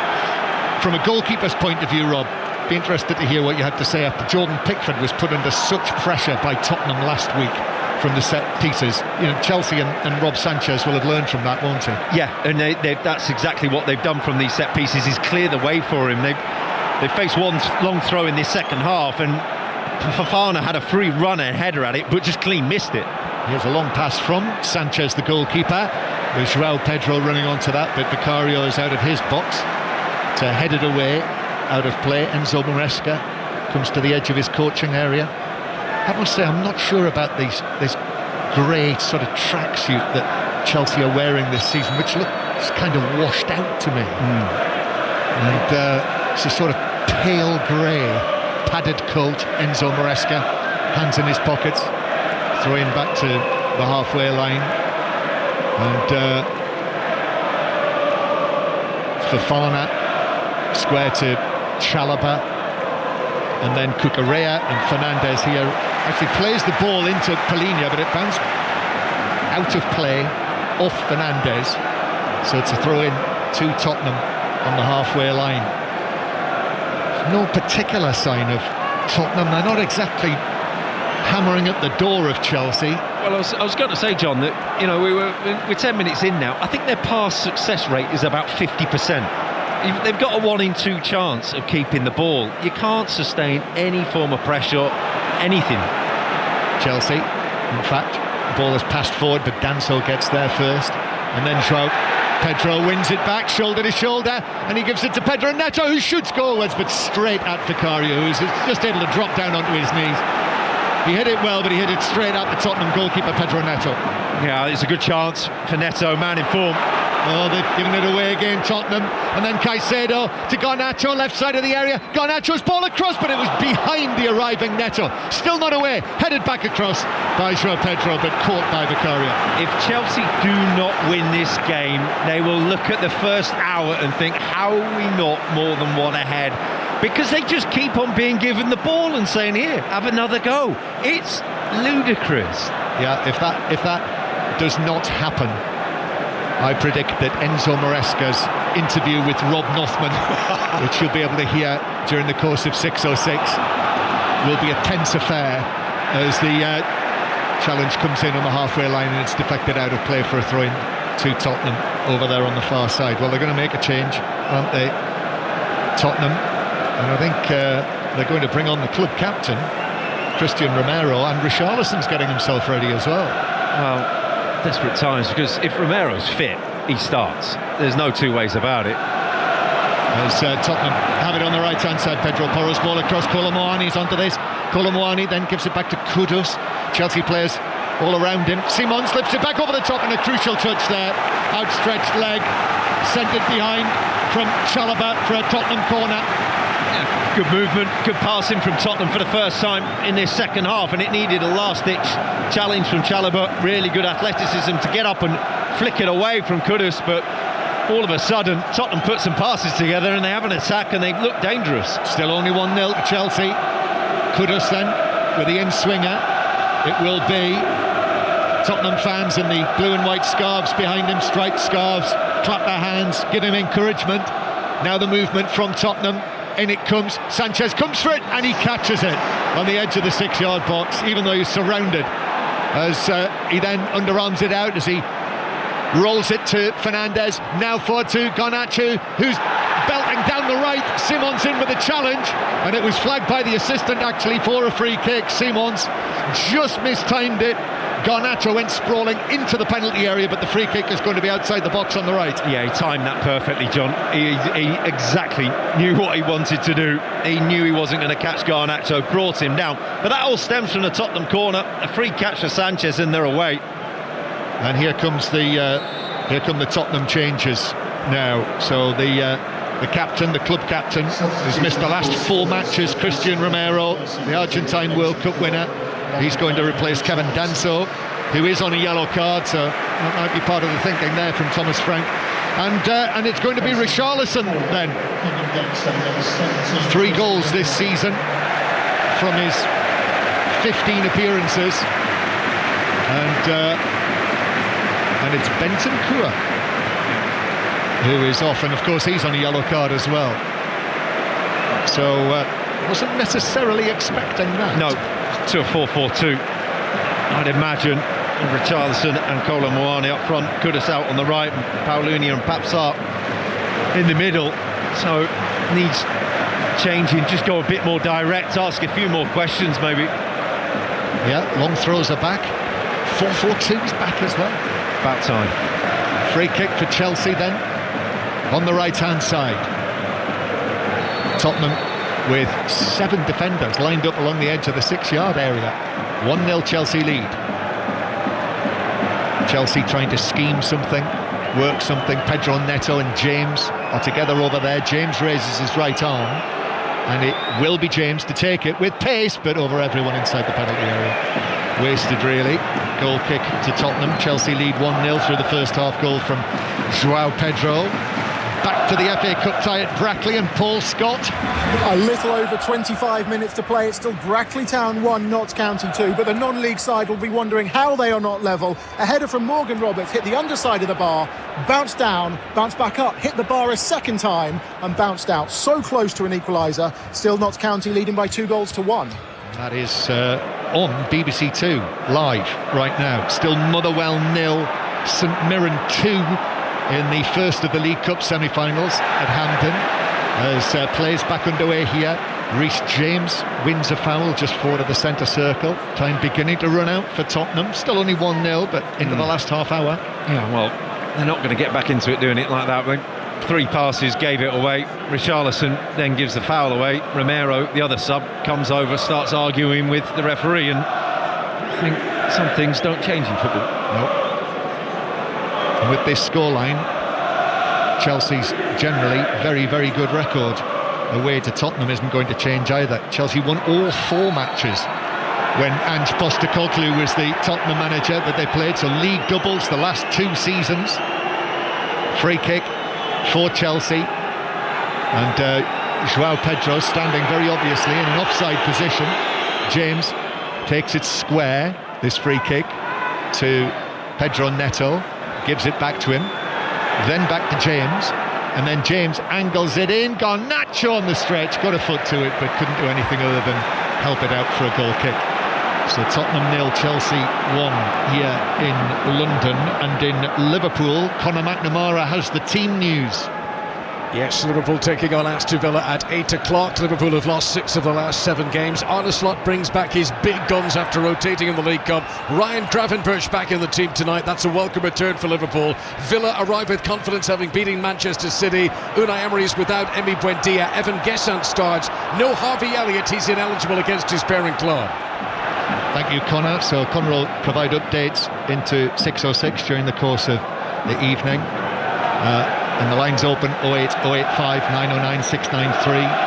You can text 85058 or get in touch, hashtag BBC 606. They'd love to hear from you, Natalie Pike and Chris Sutton. Match of the day for the highlights tonight, or any time on the iPlayer. And new this season, the Premier League highlights available on the BBC platforms, the goals from 8 o'clock. But of course, match of the day will have everything that you need, with Alan Shearer and Ashley Williams alongside Gabby Logan this evening. Tottenham winning a free kick. Pedro Porro this time, just breaking the play up, conceding the foul, but a set piece to Tottenham. Yeah, and it was Garnacho who gave it away, and immediately Enzo Maresca, who's been stood on the touchline, not in the technical area, on the touchline the whole game, turns around, walks off and said, "You up, I think Gittins might be coming on." Okay. That would be Chelsea's first substitution. Thomas Frank has already made 3 after he had to take off Bergvall early on. Tottenham supporters' favourite song, Strikes Up. Need some encouragement. They take this free kick short. Porro and Kudus together. They're in danger of losing it here. They're passing it from one to the other, and then Cucurella puts a foot in and knocks it out of play. You can hear the reaction to that. Yeah, that's been bordering. That's been simmering for the whole time. It's been encouragement in the second half, with a view that we could lose our rag here if this doesn't improve. Tottenham, who will play in the Champions League here on Tuesday night. That's against Copenhagen. That's on Sports Extra. We will have commentaries, actually 4 of them, early starts both nights. So Tuesday night, 5:45, Slavia Prague against Arsenal. Alistair Bruce-Ball is off to Prague with the team for that. Then Liverpool Real Madrid Tuesday night. Then Wednesday night on 5 Live, Karabag against Chelsea, and then Manchester City against Borussia Dortmund. But we'll have all of the matches covered Tuesday and Wednesday nights. Throw in then, Tottenham with a long throw. Pedro Porro, here he comes up towards the touchline, takes the throw in. I think it slipped out of his hands. It's headed on though by Kudus, still inside the box. Romero trying to get it down, but Chelsea player in the way was then fouled by Romero, and it's a free kick to Chelsea inside their own box after Romero was trying to win it back against Chalobah. The referee's assistant down here below us on a long throw has got one job, and that's to watch the thrower. Pedro Porro back foot was around hip high when he threw that. I don't know what he's not seeing there. They never give them wrong. No. Although I was watching, as I mentioned in the first half, Augsburg against Borussia Dortmund last night. The officials there gave 2 foul throws in a row. Well, I've seen Pedro Porro been given against him this season here. He looks so confused. Garnacho off then, and as you pointed out, Jamie Gittins, signed from Borussia Dortmund for around about £50 million, scored his first Chelsea goal on Wednesday night in that eventful Carabao Cup tie against Wolves. So Gittins is on, and Garnacho is off as Richarlison is fouled near the centre spot. Free kick to Tottenham. Still Chelsea lead 1-0, 25 minutes to go. This has been such a scrappy game, hasn't it? I don't The tone was set right from the start. It's within the opening minute, and it's not improved. Although, when we did see the team lineups and the midfields were packed, we did wonder whether that might be the case. As Tottenham have taken the free kick. Now Kudus on the right wins a throw-in. Simons is going to leave this to Pedro Porro. Will it be a legal throw this time? Let's have a look. We're staring right down on him. It is. Takes the throw to Richarlison. Comes off his head. Cucurella is able to turn and clear it away towards the halfway line, where Romero heads it forward. Simons then gently and carefully lifts the volleyed pass to Kudus, who is challenged by Cucurella, who wins the throw-in off Kudus. It's been such a... I can't... I mean, scrappy, you're looking for other words to describe it. It's just such a poor quality game in terms of on the ball. Disjointed, thank you. Messy, you could say. As Palhinha steps in and he wins a free kick, and that's a yellow card for Enzo Fernandez. Just a little late, although we're seeing a bit of pushing and shoving again, almost of anything. You know, the Tottenham supporters, Tottenham players trying to fire themselves up here. Richarlison, of course, never needs a second invitation to get involved in something like this, and he is very much involved in it. And now Reece James, as the Chelsea captain, has just stepped in there just to try and calm things down, because of course it's in Chelsea's interests for Tottenham not to get fired up. Well, this is exactly what Wolves did on Wednesday night. Went in, started arguing, got Delap sent off. They've clearly seen how it happened, how it came about. It was bad, it's high from Enzo Fernandez. I think any more pace in his run and challenge, and you're looking at a red card. There's no great contact on the knee. It's just an ugly challenge, really, but just desperate Tottenham for something, aren't they? Yeah. Free kick they have got, but it's not far inside the Chelsea half. Tottenham 0, Chelsea 1. We're into the final quarter of the match now. Chelsea, if they're able to win this, they would actually go level on points with Tottenham in the Premier League table.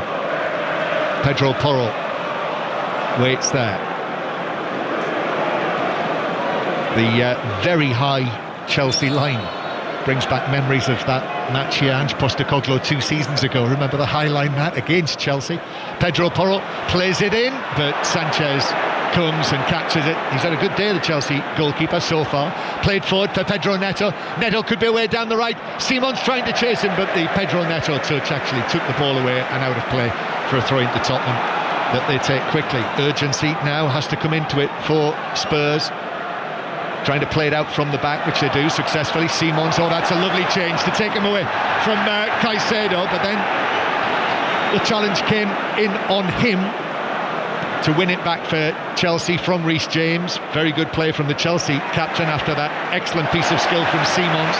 But Tottenham now with Romero. Romero forward to Kudus, and Kudus is ahead of Cucurella. Plays it to Richarlison on the edge of the box. His cross is blocked by the defender, Fofana. Still haven't cleared it, Chelsea, but I think they will now as Reece James is able to step in, and then Cucurella up towards the halfway line, and João Pedro is able to win a throw-in for Chelsea. Well, Romero, with 2 touches there, showed composure, showed class, showed vision. He's such an outlier from the rest of the game, really. Just stepped in, stepped around one player, played a good ball, and all of a sudden you thought, wow, there's a bit of football being played in amongst it all. Right, I think the changes are going to come, Rob, though. All of those attacking players that Tottenham have got, Thomas Frank's going to use most of them, I think. Certainly Johnson's coming on, and Odebear, and that might have been Kell as well, who we saw getting himself ready. He's actually out of our sight. We'll have to get up again. It's not easy these days. It's played back to Sanchez. Sanchez passes it out to Chalobah. And then back again to the Chelsea goalkeeper, Caicedo is in a difficult position there. It's won back by Kolo Muani. Now Kudus is under this. Kudus in the area trying to find a position, but defenders were there. And the shot in the end hit James, bounced straight up in the air, and Sanchez was able to catch it and now delivers a one-away downfield. This is for Pedro Neto to chase. Beautifully judged in terms of the range, the delivery from Sanchez. But Spence has done well enough actually against Pedro Neto, and in the end wins a free kick. Oh, Chelsea nearly falling into the same trap as Tottenham, overplaying at the back and just got shepherded out of it in the end. But finally a bit of urgency from Tottenham, a bit of pressure. Still 1-0 Chelsea. Here's one for Richarlison to chase, but Fofana got there comfortably first. The third player who's coming on, Rob, it's going to be Udogie making his return as Palhinha puts in the challenge. That was well defended by Chalobah, and then Chalobah takes it forward and invites the push in the back, which he receives from Palhinha. He goes down. Chelsea will waste a few more seconds here with Chalobah rolling from one side to the other, and I think Tottenham might take the opportunity now to make these changes. So Odegaard, Johnson, and as I say, Udogie making his return. Destiny Udogie, who, like Christian Romero, has missed the last 4 matches. So here we see the changes. Simons sub. Yeah, Simons who came on. I mean, it was in the 6th or 7th minute that Simons came on. You never like to be the substitute who is substituted. Pedro Porro off, so we'll see Spence move across. And Randall Kolo Muani also makes way. His first start for Tottenham here in the home stadium. What did you think? Glimpses of what he can do. I think just starved of any supply, starved of any sort of ball into him, really, just because of the lack of quality behind him. And you're looking, saying if you can only be good as what you're given. We saw that one glimpse of when he got the ball forward, when he got it under control, drove up players, it created the chance for Kudus. But other than that, starved. Still Tottenham 0, Chelsea 1. Scotland USA continues on Sports Extra, but Scotland are on the way to a handsome win there. Ireland New Zealand commentary later, 8:10 kick-off. It is still Brackley 1, Notts County 2 in the FA Cup. Going to go to Hampden in a moment, but Chelsea on the move. Ball's flicked back, Enzo Fernandez, now Pedro Neto, right foot shot, but it's straight at Vicario. Well hit, but he was able to parry it away with both gloves. Comes back to James, who shoots just over the top, right-footed from inside the D. Just couldn't control it, Reece James. But the changes have made it a little bit more open for Chelsea, and Gittins down the Chelsea left has just shown that he can just run at players when he can. He's really dangerous, and then chooses a good option in playing it inside, creates the initial chance. But all of a sudden Chelsea have got the options now because Tottenham are having to press the button. Yeah, Chelsea 1-0 up, and Cucurella goes down. That's a free kick, and a yellow card shown for Johnson, who's just come onto the field. So the first thing he's done is in fact it was Kudus who caught Cucurella, so that's a free kick and a yellow card to Kudus. There's been more fouls than passes in this second half, I think. Yeah. Northampton 26, Harlequins 10 is the latest score. That's on Sports Extra 3. And are St Mirren still on course for the cup final, Kenny Crawford? Made it signed and sealed, John. It's Motherwell 0, St Mirren 2, but St Mirren had 2 glorious chances to make it 3 just in the last couple of minutes. Mikael Mandron, who scored the first, hit the post from close range there, and then Killian Phillips, who used to be a youth player at Crystal Palace, he blasted wide from about 15 yards out. Still Motherwell 0, St Mirren 2. Chelsea 1-0 up, as they were at half-time. In possession now, ball over there on the far side, and it's turned forward and then deflected out of play for another throw-in to Chelsea. And Romeo Lavia is going to come on now, and I think that speaks for itself, doesn't it?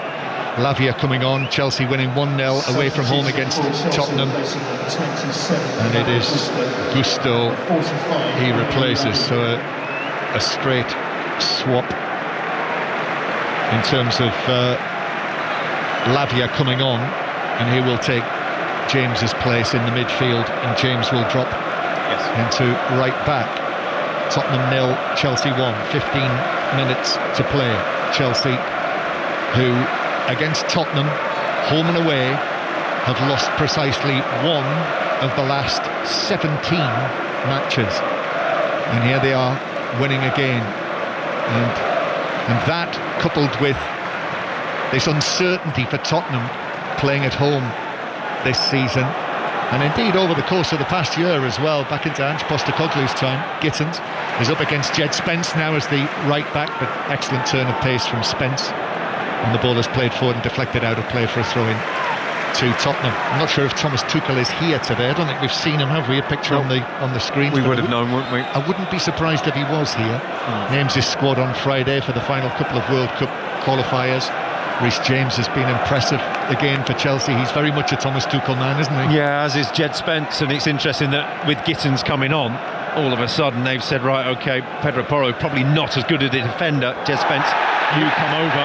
As Reece James actually passed the ball back to Sanchez, Richarlison came into the challenge on James and then ended up on the floor, but Jared Gillett's certainly not interested in that. Whether there was a flailing arm or not, I don't know. Richarlison's back on his feet now. VAR will have a look.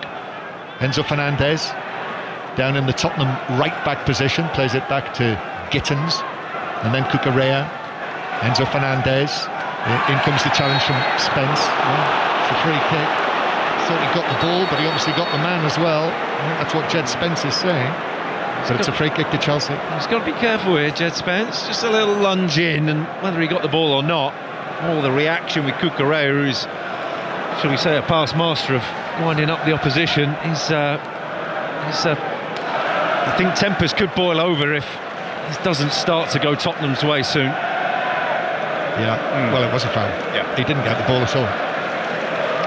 So that was a absolutely correct call by Jared Gillett. And Wesley Fofana just received some more instructions from the sidelines way down in front of us. Free kick for Chelsea. James and Pedro Neto. It's tapped to Gittins. Gittins drifts past Kudus, left-footed cross into the penalty area. Fernandez plays it back out of the box and actually behind Caicedo. And Chelsea have to go all the way back into the centre circle and then all the way back to Sanchez. And the goalkeeper with his left foot clears it over the halfway line. Enzo Fernandez heads it on, but Christian Romero, under no pressure, is able to turn it back to his goalkeeper. Here's Van de Ven. Tottenham in danger of losing it again. Udogie an end to the challenge, but Chelsea have got the ball back. Here's the cross from Lavia all the way across the 6-yard box, and whether Romero got a touch on that, he didn't, says the referees. He swept the leg at it straight behind, goal kick, Tottenham. He wasn't sure at all, was he? He was close to almost an own goal, close to a corner. He didn't know where his man was. What he did know was that he was in trouble there, and Tottenham were in trouble. But I'm not sure how many times that's been in this game that they've given it away and played themselves into all sorts of bother. Yeah, well, you did ask, didn't you, Rob, about it was the definition of insanity, isn't it? Just doing the same thing over and over again and expecting a different result. Was indeed Albert Einstein, or at least it was attributed to Einstein. But the internet says there is no direct evidence of this. OK, well, let's attribute it to John Murray now. And late to that show.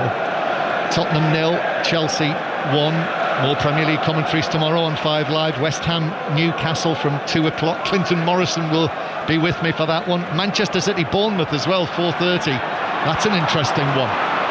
Currently in second place, Bournemouth in the Premier League. And they'll stay there, won't they, if this scoreline stays the same? Well, we've got nothing so far to suggest it won't. I mean, but it is obviously only one goal. It's looked so comfortable for Chelsea without them being spectacular at all, and the changes have brought nothing for Tottenham. I'm just wondering, in a moment of inspiration or a mistake?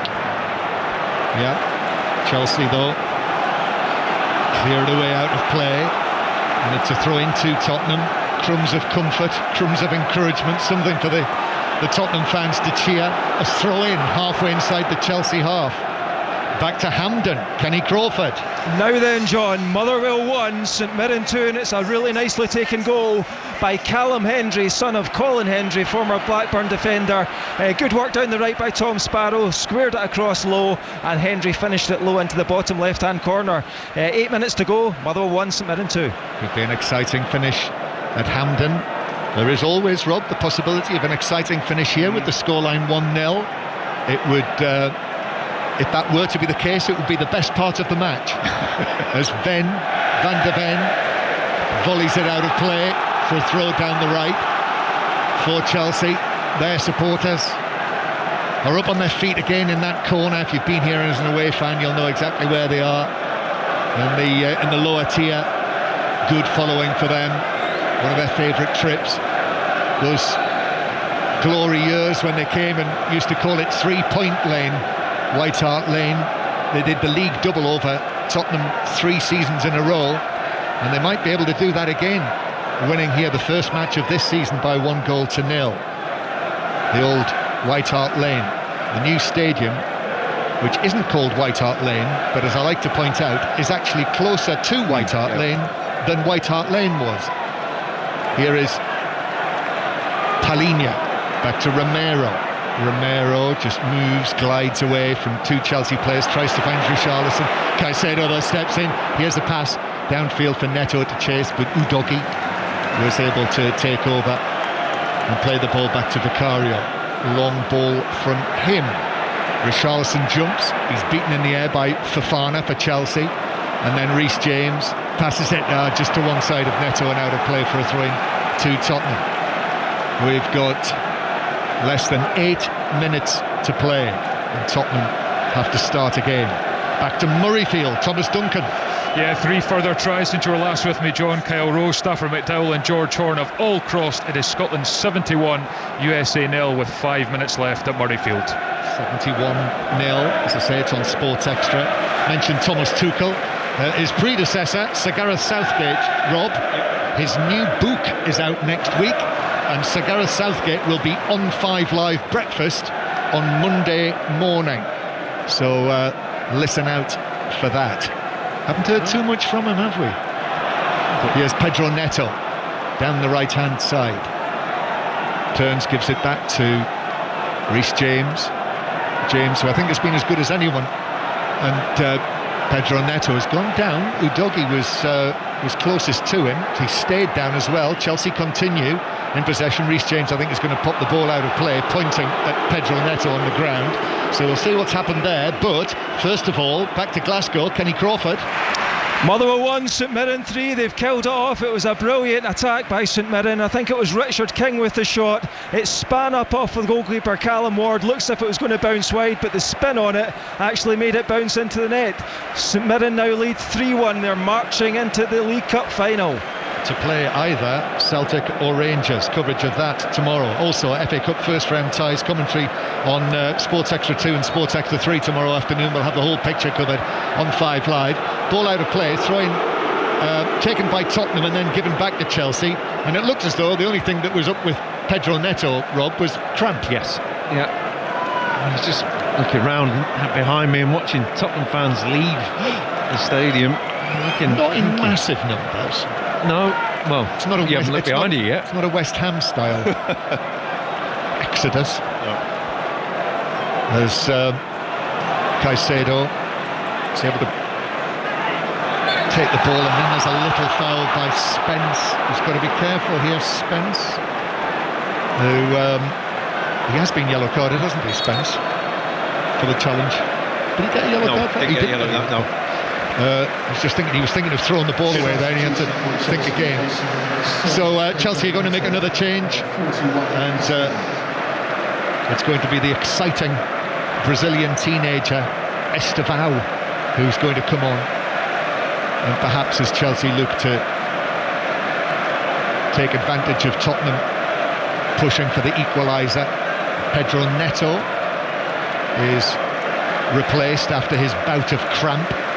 So Estevão is going across there. Have you seen much of him live yet, Rob? Yes, Estevão? he's lively. You feel that when he gets on the ball, he gets the crowd on the edge of their seat and just needs to do it in the right areas at the right times. And Chelsea have got a real star on their hands. They certainly have.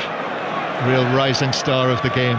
Well, they did spend, could be in the end, over £50 million on him, just 18 years old, already a Brazilian international, and 3 goals in his last 5 Chelsea appearances. Enzo Fernandez into the penalty area, but couldn't find a way past Romero, who was able to block him, and then Richarlison, challenge comes in, it was caught, the ball bounced up, it was caught by Romero, and the referee says Jared Gillett, it hit Jared Gillett. It hit the referee. Yeah, he's putting a tackle in himself, joining the party. So Estevao onto the field, still Tottenham 0, Chelsea 1. Estevao has become the accepted pronunciation for his name. Richarlison heads it down the right. Brennan Johnson with a cross, but onto the head of Cucurella. Headed back towards where Johnson was, and he allowed it to bounce out of play for a Tottenham corner. Good centre-forward play from Richarlison for the first time. Bit of hold-up play, getting his body in the way, playing a lay-off down to his teammate, and it makes such a difference when you've got a focal point like that. Well, if Tottenham are able to come up with something here from the corner, that's going to be a bit of an escape for them. They've not had the best of days. They've made little impression on Chelsea, even from their famous set pieces. Until now, Kudus, left-footed, deep to the back post. Sanchez, far too close to him. He's able to catch it in a routine style. Just put his gloves up in front of his face and caught it. And it's still Chelsea winning by 1-0. Back to the semi-final, Kenny Crawford. Yeah, they're checking a goal for offside, but Stephen Robinson, the St Mirren manager, was jigging in the technical area because it could be Motherwell 1, St Mirren 4, with Mikel Mandron curling another one into the bottom left-hand corner. It's been checked for offside, but as it stands, Motherwell 1, St Mirren 4. So 4-1, we'll be back with Kenny to confirm that. Lines are open for 606 08 085 909 693 to talk to Natalie Pike and Chris Sutton. Chris will have a view, I'm sure, on the events at Celtic this week. Martin O'Neill and Danny Röhl now in charge for that semi-final tomorrow, and Chelsea about to bring on Tosin Adarabioyo. Chelsea with the ball near the edge of the penalty area, but Palhinha steps in, passes it up to Richarlison, who is challenged by Fofana, and that is a free kick, but it's 10 yards inside the Tottenham half. Just 2 minutes of the 90 to play, Rob, and Fofana coming off. So that was his last contribution. So Adarabioyo will be on to replace him. Yeah, they swapped centre-halves with 15 minutes to go last week, and I think that put pay to the 3 points, or put pay to getting a result against Sunderland, and they're running the risk again. I'm not sure whether Fofana really wants to come off, but he's doing it very slowly. Yeah, he is, and he's not taking the direct route either. Jed Spencer's trying to push him off the field, but he's reacting to that by setting off at right angles, and now eventually, finally, he makes it to the side of the pitch, and there's a slap of hands, and Adarabioyo comes on to replace him. It's a free kick to Tottenham after the foul on Richarlison. An extremely high line by Chelsea. It is beyond halfway inside their own half, and Richarlison's standing way beyond them in an offside position. Then it's taken out to the right, and Enzo Fernandez goes down under a challenge, and whether that was given as a free kick or as offside, I'm not sure. It was offside. I mean, it is a high line, but there's 10 blue shirts in a row. You've got to stand one side. I think that just about sums it up for Tottenham today.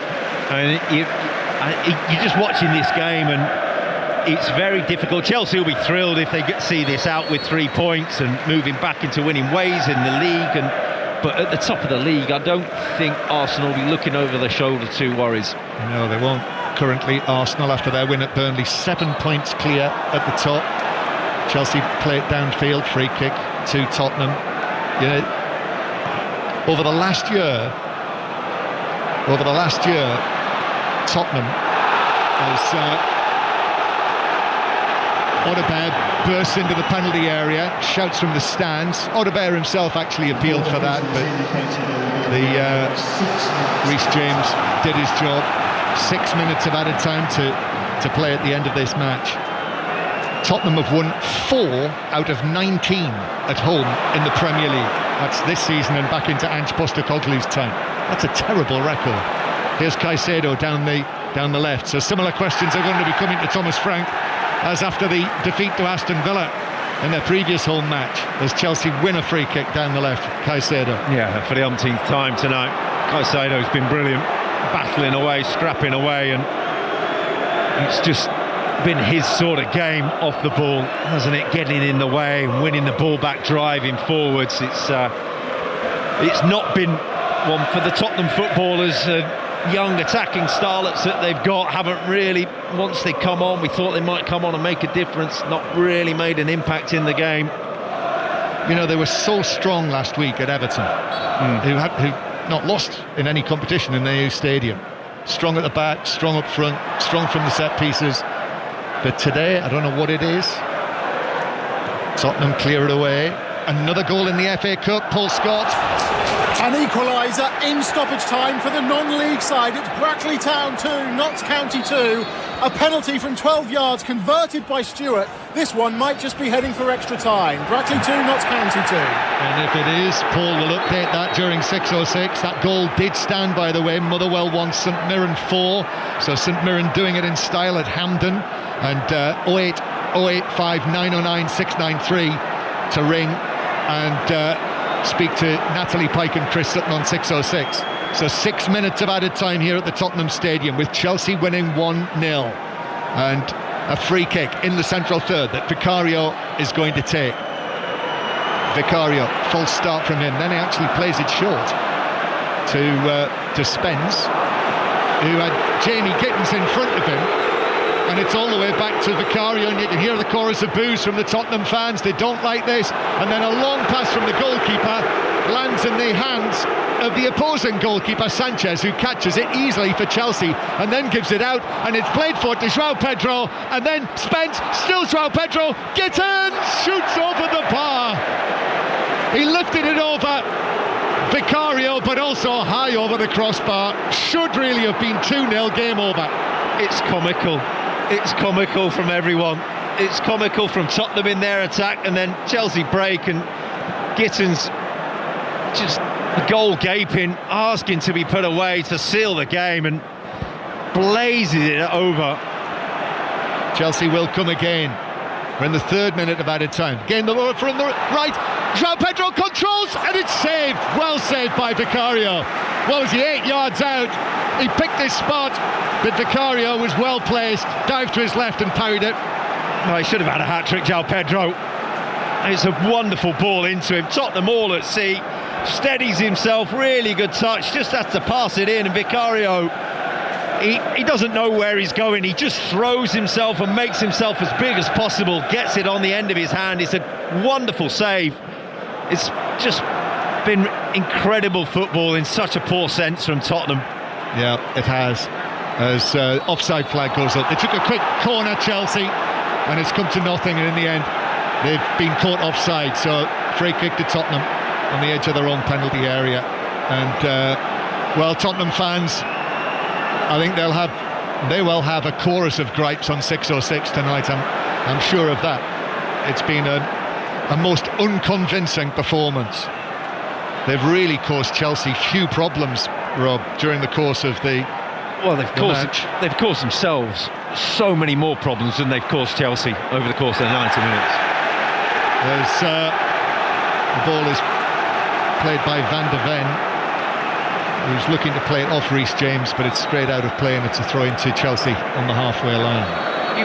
We could have said realistically it should be 3-0 to Chelsea, easy, without any particular. Well, João Pedro should have scored a hat-trick. It's been Vicario saves.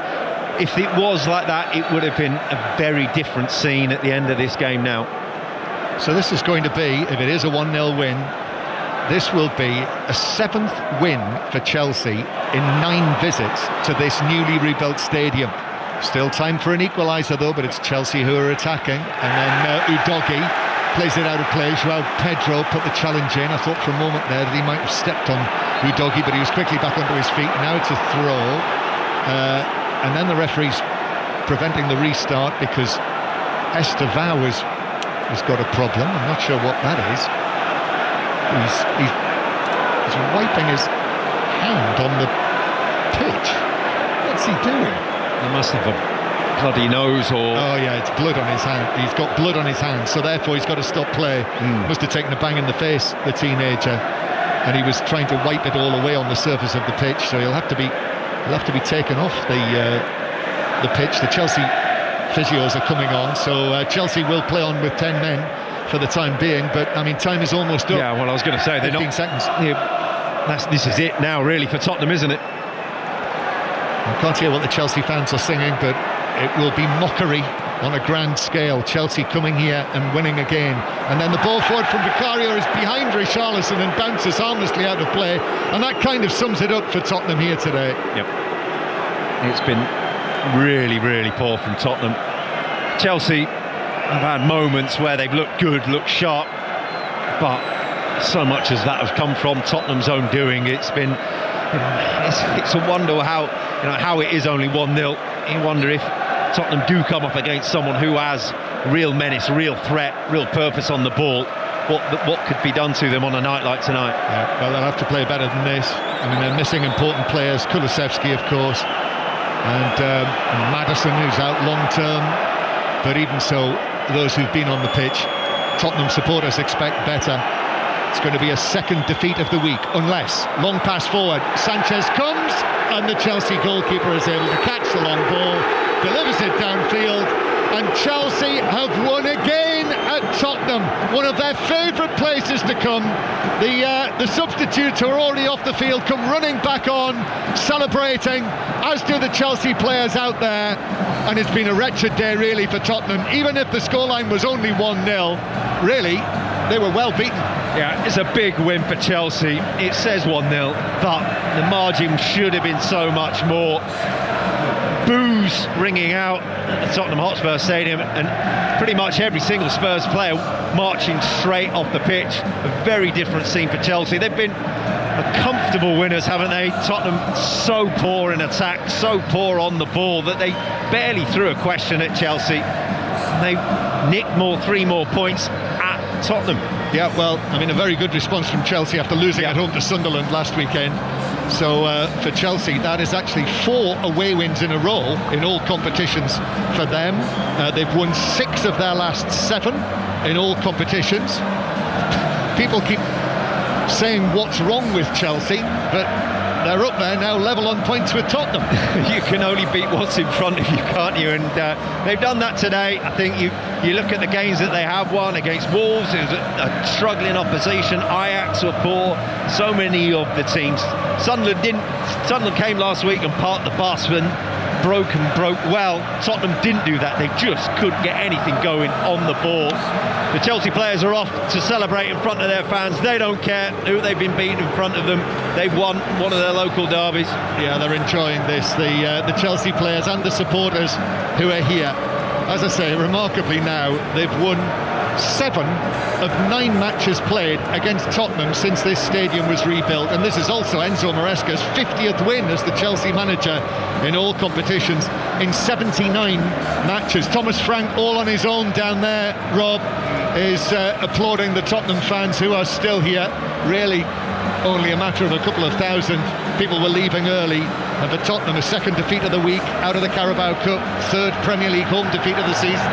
Yeah, you look at Thomas Frank and applauding the crowd, but there'll be more questions of him after the game, and I don't think he's learnt anything from today because it was such an abject performance on the ball. You're saying, well, we never gave ourselves a chance, we never got anything going. I mean, the 3-4 passes at tops in the whole 90 minutes was any consecutive passes, no sustained pressure at home. It's just not good enough.